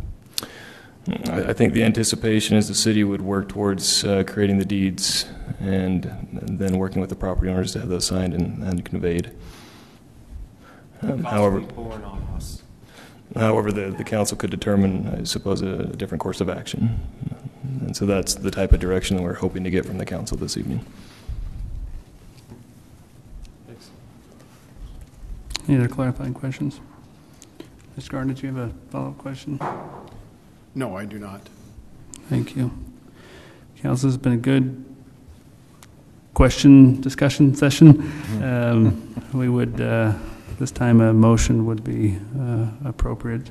And it sounds like I think you know what your options are for a motion. So, Mayor Hyatt, I would like to make a motion to do a modified option number 1, leave the easement and the fence where they are currently, and have the city plant trees in consultation with the residents along the park strip. Would that be 2, option 2? That's more like... No, because option 2 is abandoning the current easement. I'm suggesting a modified option number 1, which would keep the current easement and the fence in place where it is currently. But in the park strip that exists currently, to plant trees in that park strip area as a buffer. thank you. Under the motion as outlined, I would welcome, is there a second to the motion? I'll second that so we can move forward with discussion. Thank you. A motion by Councilmember Garn and a second by Councilmember Snell for a modified, I think it was alternative, one modified preference 1 with some additional options as outlined. Now is the opportunity for discussion or comments.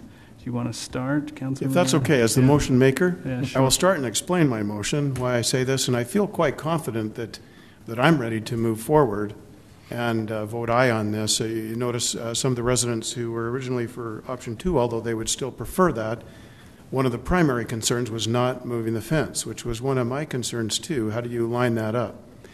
But I will say this, that it's always a sort of a razor's edge. I love that term, where you're balancing property owners who are impacted by a particular project most directly, more than any other residents in the city, because it's right on their property. And in fact, the easement currently goes right through their yards, and their yards will be torn up. And balancing that with the interests of all citizens of the community, where the look and feel of the community is important. And I don't know if everyone would agree with me. I'm sure my wife has a much better sense of design than I do. But I'm a little concerned with a fence right on the sidewalk, because from the outside, I don't think that's attractive.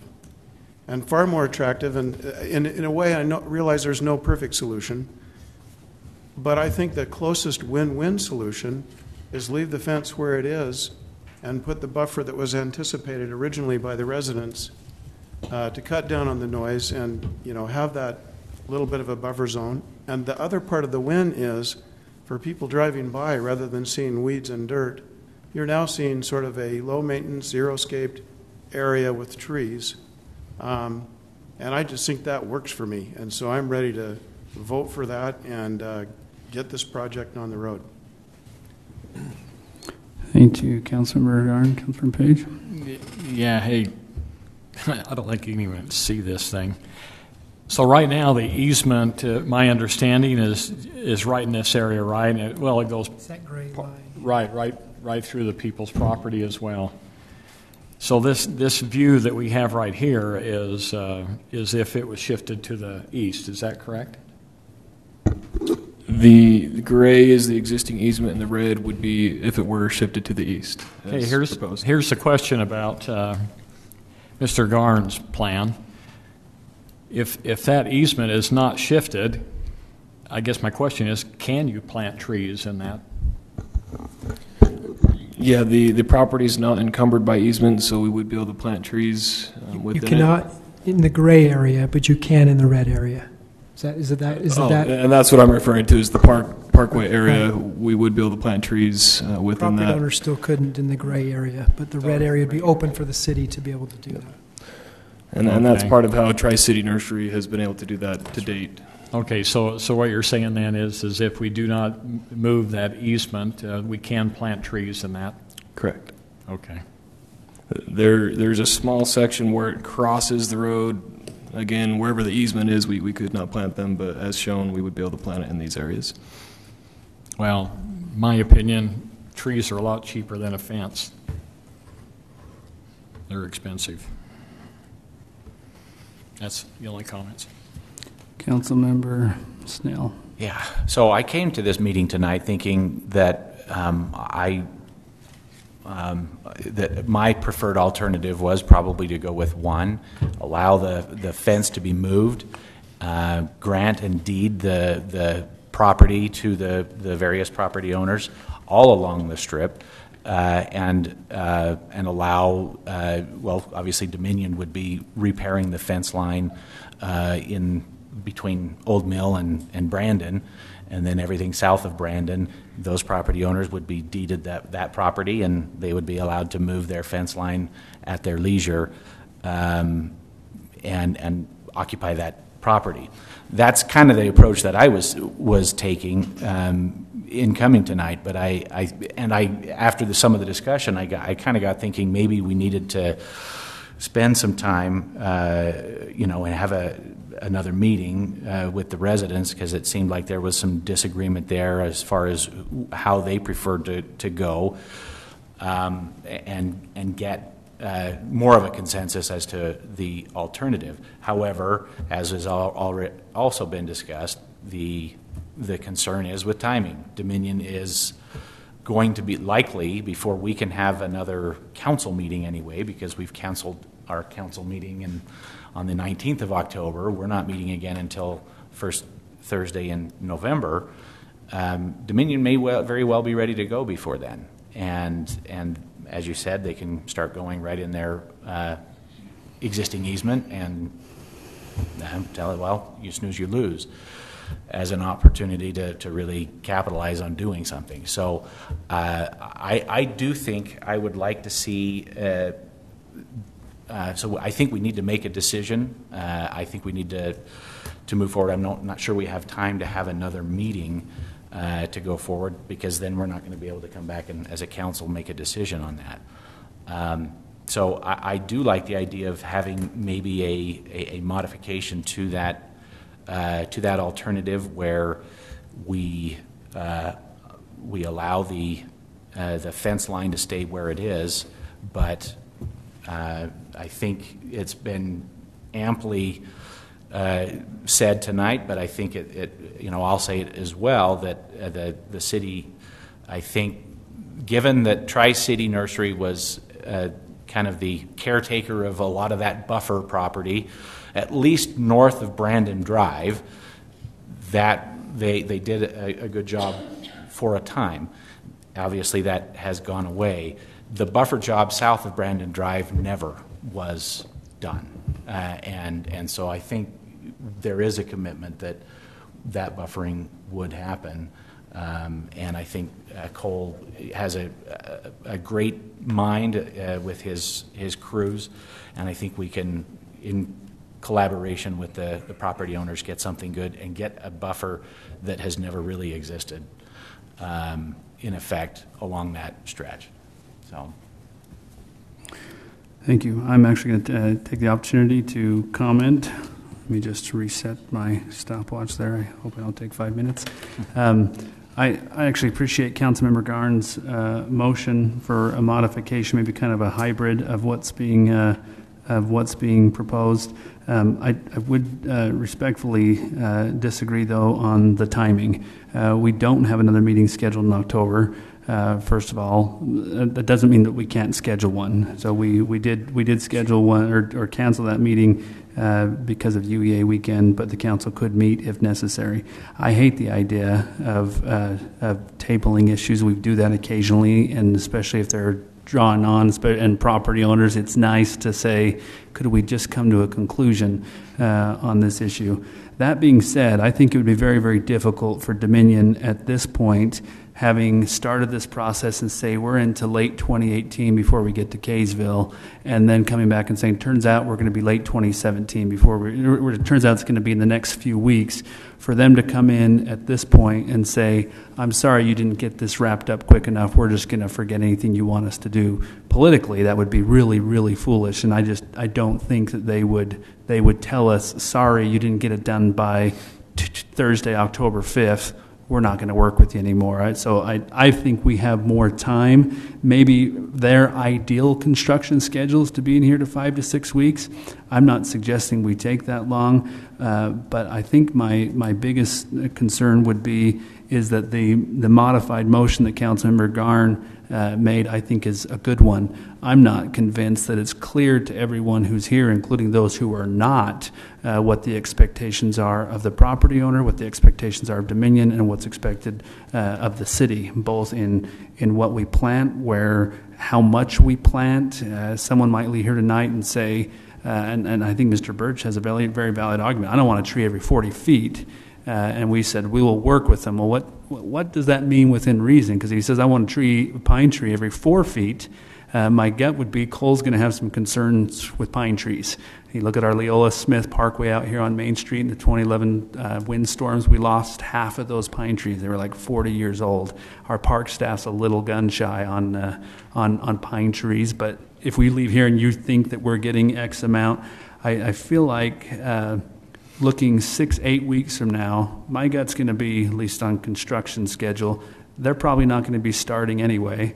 And for heck's sakes, we tell them, don't come in and do it. I mean, if they tried to come in and say, sorry, you took too long, we're going to go on the and we're not going to work with anybody anymore, I would be happy to scream from the rooftops, and I think they would say, sorry, we'll back off and give you a little more time. I recognize tabling it or putting it out might cause some folks some stress. The only thing I would just recommend to the council is there seem to be a lot of what ifs that I don't think are clear, and I personally don't think you are in a position where you need to take action tonight.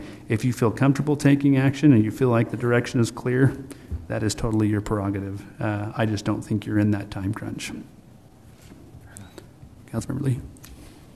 Yeah, the reason I asked for the timeline was for that very reason, to see if there was enough time to get together once again, clarify exactly what is in the best interest of all the neighbors out there, and then go with that. I know that dragging it out it's never the best thing, but to get it right is. And so I would favor holding off and getting it right and making sure that we're all in agreement before we move forward. Thank you. Councilmember Adams.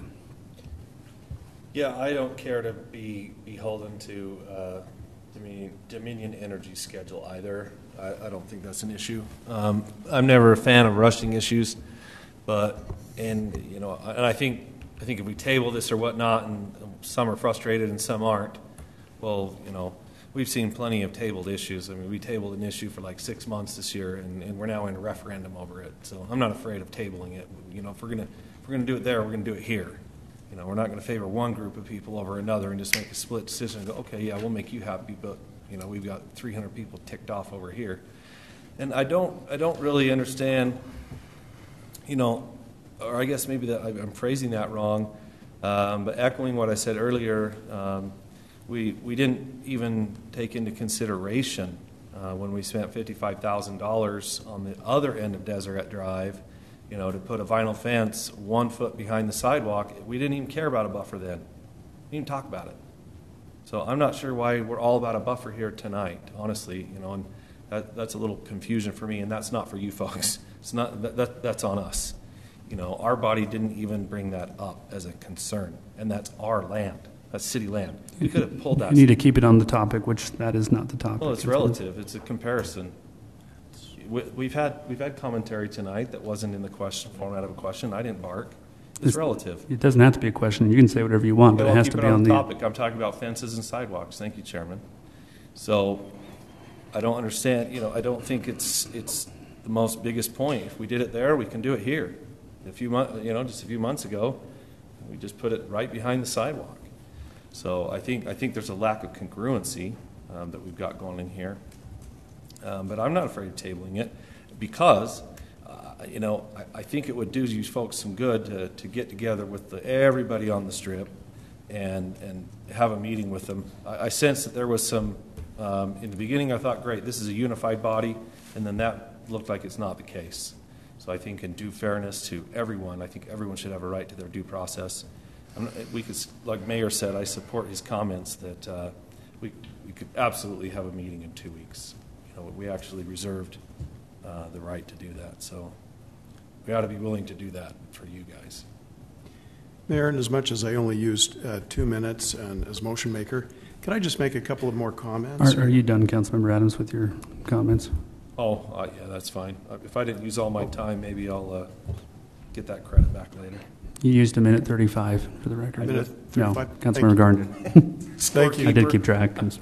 I understand it. Apparently, it's not going to be that critical if we do table it for 2 weeks. Having said that, just because we can doesn't mean we should when we can move business. And frankly, I can't think of anything that would, and just speaking for myself, would change my mind on this because, and I would say that to Councilmember Adams' point that if it was not done, if the fence was right against the sidewalk, and I've seen that place, and I just don't think that looks good. So one mistake doesn't deserve another, and when we're planning our city, this is what's going to look good. I mean, this is the win-win. It's the clear direction. Now, how many trees, whether they're evergreen, whether they're some other kind, drought-resistant or whatever, I'm not sure we really need to get into that level of detail. As long as we give clear direction that the city will plant some kind of buffer zone of trees, and we'll leave the easement where it is so that Dominion can proceed. I'm not sure that more meetings, when meetings have already been held, particularly when those who were here this evening seem to indicate that that would be an acceptable alternative to both parties. It appears to be a win-win, although maybe not the preferred or first alternative, but it's the compromise position. I don't see that direction changing with more paralysis of analysis. So I'll just leave it there. Thank you. All right, Council, you've all had your opportunity to voice. We have a motion and a second that has been proposed. If there is no other discussion, we'll start a vote with Councilmember Snell. Aye. Nay. Aye. Nay. Nay. Thank you. The motion fails 3-2. Would anyone be interested in making an additional motion or a new motion? Otherwise, we'll move on to the next item on our agenda. I'll make the substitute motion to table the item for 2 weeks and to also to now hold a meeting on October 19th, our regularly scheduled council meeting day. Thank you. For a motion. I'm going to speak to that motion in a second, but is there a second? I will second, not necessarily the part about the day, I guess, but that was going to be my point. Should we modify that motion? I'm open to modifying that motion to whatever date is appropriate. How much are we going to get done in less than 2 weeks? Because tomorrow's Friday, we're going to be back. Monday's a holiday, so staff we can have a meeting with the residents in the next 2 weeks.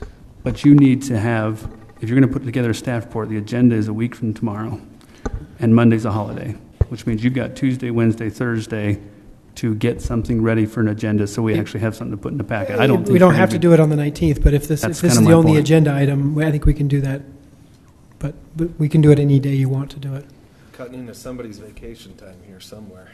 So November 2nd. I'm not going anywhere. I'm here, so I really don't care. But I'm just telling you, we don't have one scheduled, and it's going to be a shame if you're ill-prepared because you really have 4 business days to work something up before our next agenda has to be noticed. I don't think you have enough time. And so if we're going to schedule a special meeting for this and you're not done, so I'm not belaboring the point. But sometimes we don't get the agenda till Tuesday or Wednesday. Should we schedule it? Could roll into the next week a little. I think we've only ever had it till Monday, but sorry, go ahead. Should we schedule a special meeting for it then? One that's not, that we can give 24 hours advance notice for a special meeting for any reason. So it doesn't necessarily have to be with a full week's notice. Or table this item until November 2nd. Till when? I would. Till our next regularly scheduled council meeting, which is November 2nd. I would ask if Councilmember Garn would change it to November 2nd when we meet on November 2nd. Yeah, just one clarifying question for Mayor Hyatt. Do you think that would still be okay? I mean, as far as, not that that's the largest consideration, I mean, we need to get it right, but November 2nd, fine? It's up to staff. I've sat in development meetings for 9.5 years, and I also feel like I recognize firsthand everything else the staff is trying to do right now, including paving project and things before it gets cold. And there's to try and get everybody on the same page and get something where everybody's clear. If you want them to drop everything else and focus on this, yes, I think they can do it in the next 4 business days. I just think they sometimes want to appease the council and shouldn't. And what I mean by that is I think they want to try and say, okay, yeah, we can do it. That just means something else will be dropped. And then we get frustrated when we come back sometimes and say, why are we not done with this? Or why did we not get that done before the snow flew? Or why did we, we're back. I just don't think we're, if Dominion personally is really going to bear down, then maybe we could go the emergency route of the 24-hour notice meeting and get it done, right, in the meantime. We could if it was an emergency meeting. Make a phone call to them, here's where we're at, and the worst case scenario, we do a shotgun meeting. Right? So we have protections, we've got fail-safes. Let's do November 2nd. I'll second that. So is that a modified motion, Councilmember Garn? Yes. Modified original motion to table it to our next meeting, November 2nd. Well, we voted on the original, so I don't. Well, So sorry, he called it a substitute motion when he made it, Oh, so sorry, it was in my head. But we have a new motion. New motion. And then you made a motion for 2 weeks. So let's just scratch the board. All right, start over. so we're starting make over. A new motion so it is a modified motion. To table the item until the next regularly scheduled council meeting on November 2nd. Second the motion. Thank you. A motion by Councilmember Garner, a second by Councilmember Adams to table the item until November 2nd. Any further discussion? Councilmember Garner, will you start a vote? No further comment. Thank you. Now we start a vote. I'll call. Okay, we're starting. Oh yeah, I'm sorry. Okay, I guess if we're talking about the item, so now we have a motion. We second. Any clarifying questions to the motion? Please no. Because I guess we're starting this part over since the original motion fell. You can go for a vote. I thought so too. Hearing none. Does anyone want to take 5 minutes each to talk about this motion? No. Hearing none. Councilmember Garn, we start a vote. Aye. Aye. Aye. Aye. Aye. Thank you. Voting unanimous. It's 10 pages of rules of order, and I did 9.5 years without them. So, I still have them here. Sorry for not. I'm getting there. He is good. All right. Next item on the agenda is, thank you, everyone, is request approval of appointment of poll workers for the 2017 general election and authorization for possible replacements. If you remember, we did something similar to this for the primary election. Brian McKenzie, the elections official for the county, he advised us that we need to take care of this matter before the 25th of October, so it's time sensitive. We're just looking for the council to approve the appointment of poll workers for the 2017 general election and authorize replacements. The poll worker list is in your packet. Thank you. And for that, any clarifies can say in years past we've asked the council to review the list and see if there's anybody they felt like there was maybe a conflict, but maybe that's not necessary. So you have a list before you. Any clarifying questions for Maria? Nope. Ms. Devereaux. Hearing none, I'd welcome a motion. We'll make a motion that we approve the list of poll workers for 2017 general election. I'll second it. Thank you. A motion by Councilmember Snell and a second by Councilmember Lee for approval of the poll workers and authorization for possible replacements as outlined. Councilmember, each of you have 5 minutes. I'm going to just ask, does anyone wish to take that opportunity? I will take just one moment. Okay. And say I really appreciate, there's not as much work now for poll workers as there used to be now that we have mail-in ballots.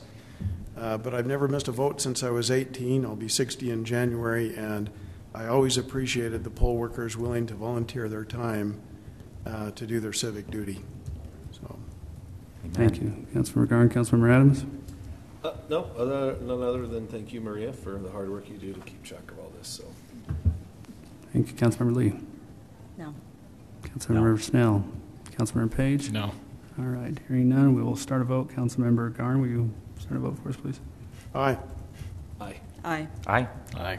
Thank you. Next on our agenda is discussion of potential action on rules of procedure change.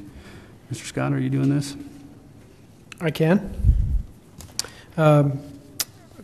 Councilmember Lee and Councilmember Page requested we add this agenda item to tonight's agenda. I think the gist of this is that the thought or the discussion regarding the participation of a council member who may have a conflict with an agenda item and how that particular council member interacts with the agenda, including participating in the discussion and then participating in the vote. So I think the idea here is to, if a council member has a conflict, that they don't participate in the discussion and also don't vote on the agenda item if it's a dire enough conflict of interest. I've taken the liberty of just editing the rules of procedure to add a little section there that I think addresses this. It's obviously open to interpretation, and if the majority of the council aren't interested in what I put here or in this agenda item at all, we certainly don't need to amend the rules of procedure in this regard. I did take the opportunity, however, to also remove the city manager from being able to place an item on the agenda. As Mayor and I have talked about that, trying to think of the scenario where two council members don't want to talk about an agenda item. The mayor doesn't want to talk about the agenda item, but the city manager wants to put it on the agenda. I think that's a real dangerous precedent for the city manager to set. So I don't think it would be appropriate for that person to be able to do that. So we're kind of killing two birds with one stone here, and I would offer that amended rules of procedure for your discussion. Thank you. As far as the presentation goes, before we open it to clarifying questions, Councilmember Lee or Councilmember Page would have the opportunity to add anything if you would like to at this point. Not required, but welcome to. I think it's pretty straightforward. It's always required in any office if you're there to vote. And in the past, as far as I've seen it, if somebody has a conflict, they either leave the room while it's being discussed and the vote is taken, and then they come back in. And so we just needed to clarify that so that there wasn't any kind of issues down the road with that. Councilmember Page, anything to add? Yeah, I agree with that. In fact, the reason that both of us agreed to bring this up is when we were at the Utah League of Cities and Towns, one of the breakout sessions that Mr. Church actually did, he talked about this very thing. And in fact, he said many cities will actually ask before the council even begins, at the beginning of the meeting, if there's a conflict of interest. And they're required not to discuss or participate in that as well. And he even went further to say during that session as well that it should be the interest of all council members. He says the thing that he does not like to see as well is have people discuss and not be willing to vote on. He feels very strongly that if you participate in there, you need to be in the public record that you voted as well. Thank you. And I'll just add, since I am part of this with the city manager, Councilmember City Manager Scott and I had a conversation about council meeting agenda and adding things. And previously, over the last almost 10 years that I've been serving, occasionally we would hear things like the city manager is pushing an agenda, or the city manager is running the city and the council isn't doing anything. And to me, it was pretty easy to dispute that, because you'd say the city manager can't put anything on the agenda. He can't force the council to talk about anything that the mayor doesn't agree to or two council members don't agree to, and the council can always take it off. And so when Shane and I talked about this, I said, at what point would two council members or the mayor say, I don't want to have this discussion, and you would, or, and it was his suggestion that he said, I would never make that suggestion. So even just to clear any perception that the city manager can push his own agenda by himself, I think would require him to get to, or the mayor, and I think that's also a good modification. So we'll call that the staff report. This time we'd open it to any council members for that would like to ask any clarifying questions. We'll start with Council Member Snell. I don't keep track of this one, so I do the other way. Try to. Drawing straws. That's okay. The only question I have, I think both changes are, as described, are, I think, common sense, make complete sense. The only question I have is occasionally, I don't know if this ever happens, as I've never been in the position of creating an agenda for a council meeting, but is there ever a time, or would there ever conceivably be a time where the mayor may be out of town or unavailable for creation of the agenda, that the city manager would need to be involved in the creation of the agenda, without the mayor's input? Obviously, you can call and text or email the mayor, and if they're out of town. It goes to the pro tem. If it goes to the pro tem at that point. Okay. That's just a technical Should question. that be clarified on that? I don't know if it's necessary. I mean, candidly, for the housekeeping items and the coordination with staff, the department heads do not email me and say, Mayor, here's what we'd like on the agenda. They email Shane, and Shane puts together with Maria a draft agenda that he sends me, and he and I go over. Usually I'll do things like, occasionally I'll change order. Sometimes I'll say, I don't think we're ready to talk about that item yet. That doesn't happen as often. I'll oftentimes change description if it's missing a property address or the intent, or maybe from my perception is not very, very clear. But for the most part, the coordination and the preparation and presenting it is done by the city manager, but the actual approval of the agenda is done by me.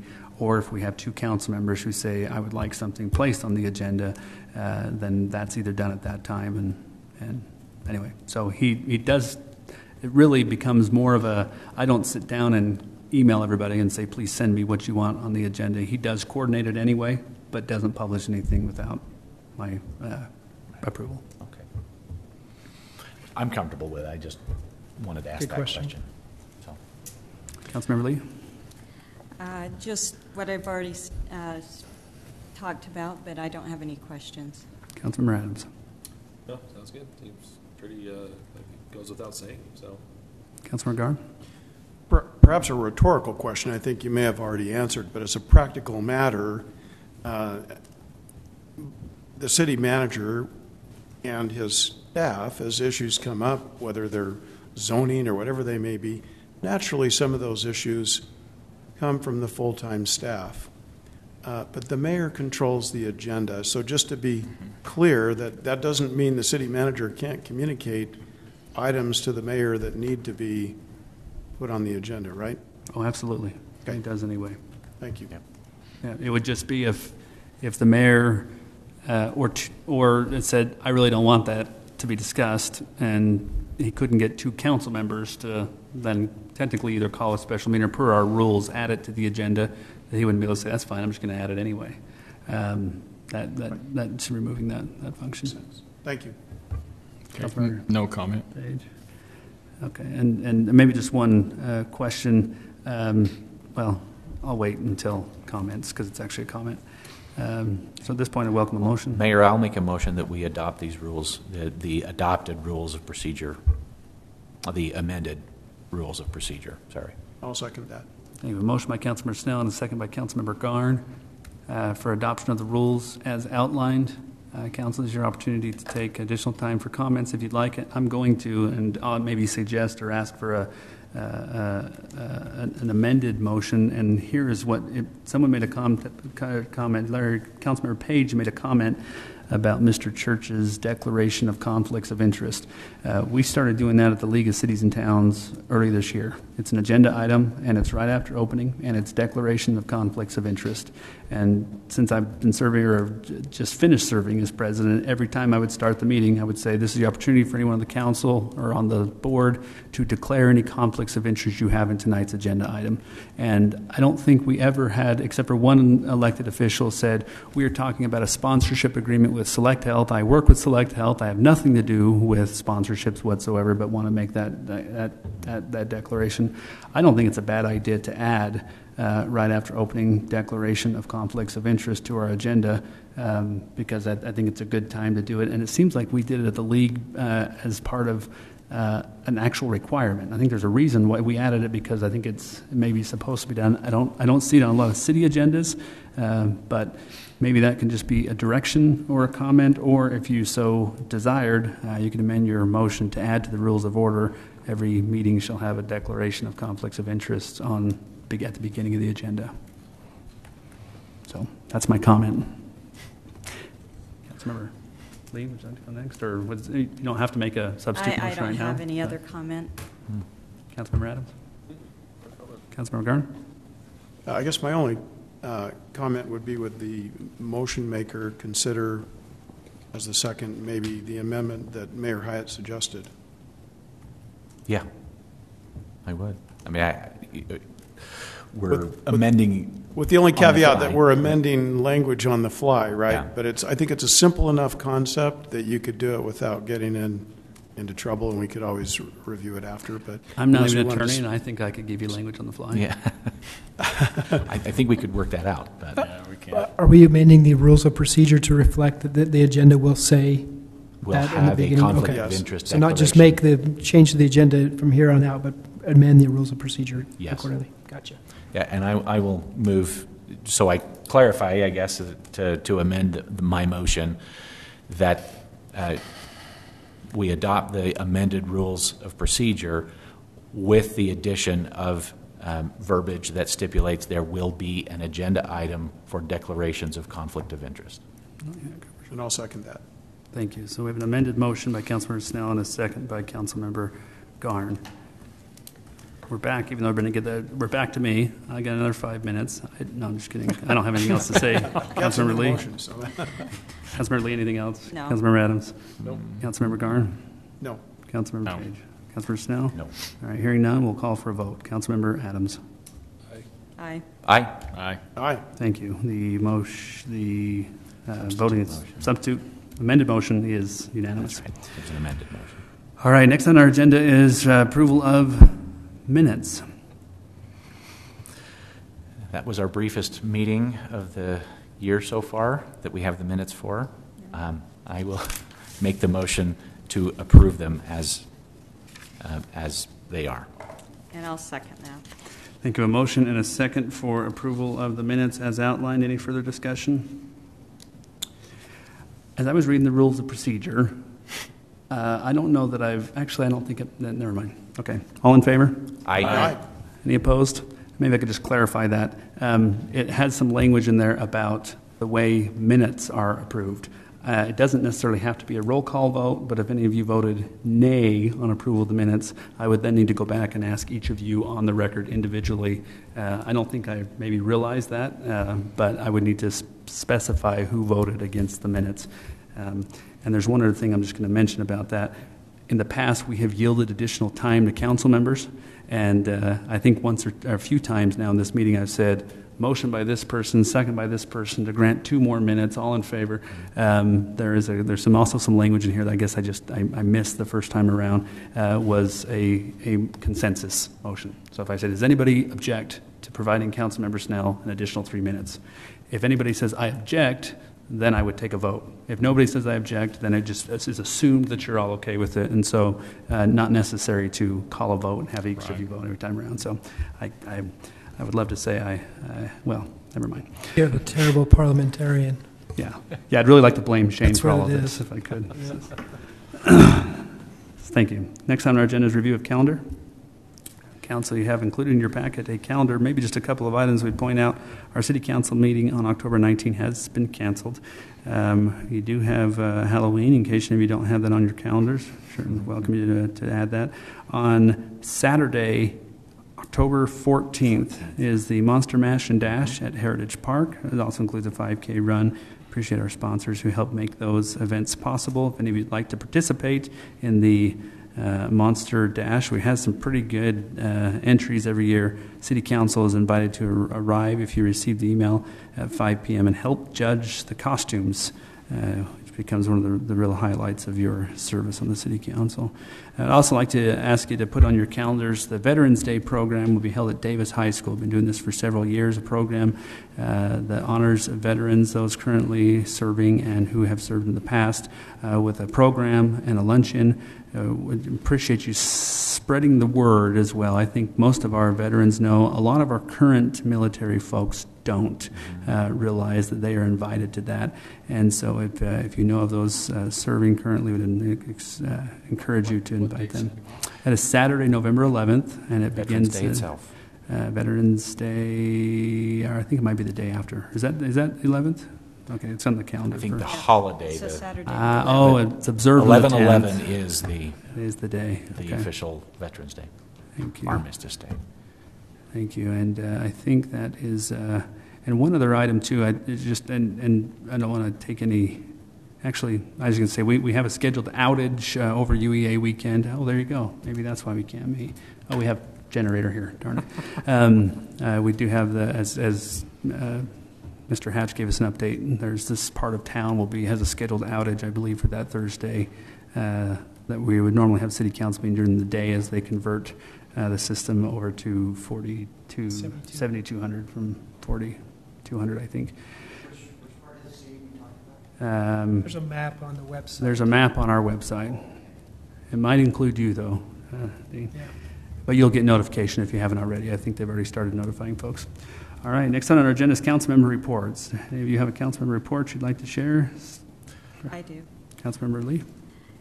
As a power commission, we are now to the final stages of submitting the what they recommend to the council, and as they do so, they want to have a public open house, and they want to do it a couple of times on the new rates, the way that they'll be done, because it is a change with how the rates are going to be done with the solar energy and all of the issues that we've been dealing with that. And so for any clarification or for any of the public that wants to be involved in that and give public feedback before the final recommendation is given to the council, the 2 times that we will have these open houses will be during our Power Commission nights that we hold our Power Commission meetings, which is the, well, we actually switched the November one, so it's not on Election Day, but November 14th. And the time, I initially thought it was at 7, our regular time, but then I've heard a different time, so I'm not sure on the time just yet. But we will send out in the bills that we get for the utilities an actual sheet that will tell what the actual times will be at that time. And then the other time will be December 5th, that we'll have another public open house and question and answer for anybody who has that. We're also going to be making available, hopefully get this up and running, a public forum where discussion of emails can be sent to the Power Commission. And then we want to list those questions and answers on the website so that people can see if there's any questions they have if it's already been asked, and be prepared. We want people to have a lot of input on this, and so hopefully we'll get a good turnout for it. And then once that's done, then the final recommendation that will be given to the council will be probably the December 21st council meeting or the December 7th. And we'll decide at that time, well, prior to that, what will work best. And then it'll be up to the council to move on that. Excellent. Thank you very much for that report. And I do have one other thing that I told Jordan that I would mention. Yep, If 40 seconds.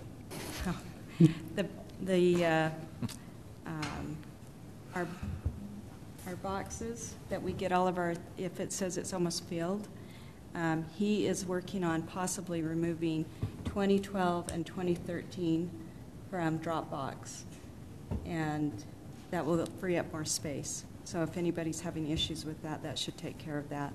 He wanted to say if anybody wants to have access to those records, he will put them back on sharing if you need it. So just making everyone aware. Thank you. Anybody else have a council member report they'd like to share? Just an exciting update on Pioneer Park. Everybody, 2 weeks ago, I reported that the bids were out. They've had a pre-bid meeting now with 14 contractors that have that are interested. We're hoping that we get at least most of those that will submit a bid too, because that should help us keep the cost down. So that's exciting. I think those bids open on the 24th, I want to say. So in a couple weeks, and we'll obviously come to the council for approval after that. The only other thing I have is our Youth City Council is well underway. They're heavily involved in a number of service projects last month as well as this month, and they'll even be at that Veterans Day program helping serve the lunch to the veterans. So they are terrific. They will be here. They will have the opportunity to be sworn into office at our next council meeting. So we had the youth court tonight, but the Youth City Council will be sworn in November. So be ready for that, Mayor. So that's it. Thank you. For me. I just had a comment too about, for my report, this coming Wednesday is the fire prevention open house at the fire station. I believe it runs from 6 p.m. to 8 p.m. If you have not attended before, it's incredible the turnout, the amount of people who come to the fire station, learn about fire safety. We have a lot of donations that are provided from the community, from community businesses, as well as items that we provide to raise that awareness. Usually every year, as long as they're available, we have an Air Med or Life Flight helicopter. I think one year we've had both come and land behind the fire station. If you're feeling a little too clean and want to have all that debris blown all over you, it's a great experience to come stand right outside as they're landing. And appreciate all of our firefighters who take time out of their schedules to come be there to help put on that open house. Encourage you to spread the word. I was going to say the word seems to be spread regardless, but encourage you to join as well. Any other council member reports? I just have a brief comment, and I apologize if this has already been mentioned because I can't remember how long ago these. I know they were within the last 2 or 3 weeks before our last council meeting already mentioned, but we had excellent Utah League of Cities and Towns annual conference, and our own Mayor Hyatt passed the gavel on to the next president, and that was made Kaysville proud, I think, over the last year, and really appreciate Mayor Hyatt's service in leadership of the Utah League of Cities and Towns. There was excellent sessions there, and also members of city staff, our city manager, and others attended that, as well as a conference the week before, the Utah Ops Conference on efficiency and the departments working to become more efficient and effective, improve quality, and measure those results. And there were several city staff in attendance at that conference as well. That concludes my report. Thank you. Any other councilman reports? Hearing none, next on our agenda is my favorite one. Adjournment. I'll make the motion to adjourn. Second. Motion by Councilmember Lee and a second by Councilmember Adams to adjourn. All in favor? Aye. Thank you, everyone.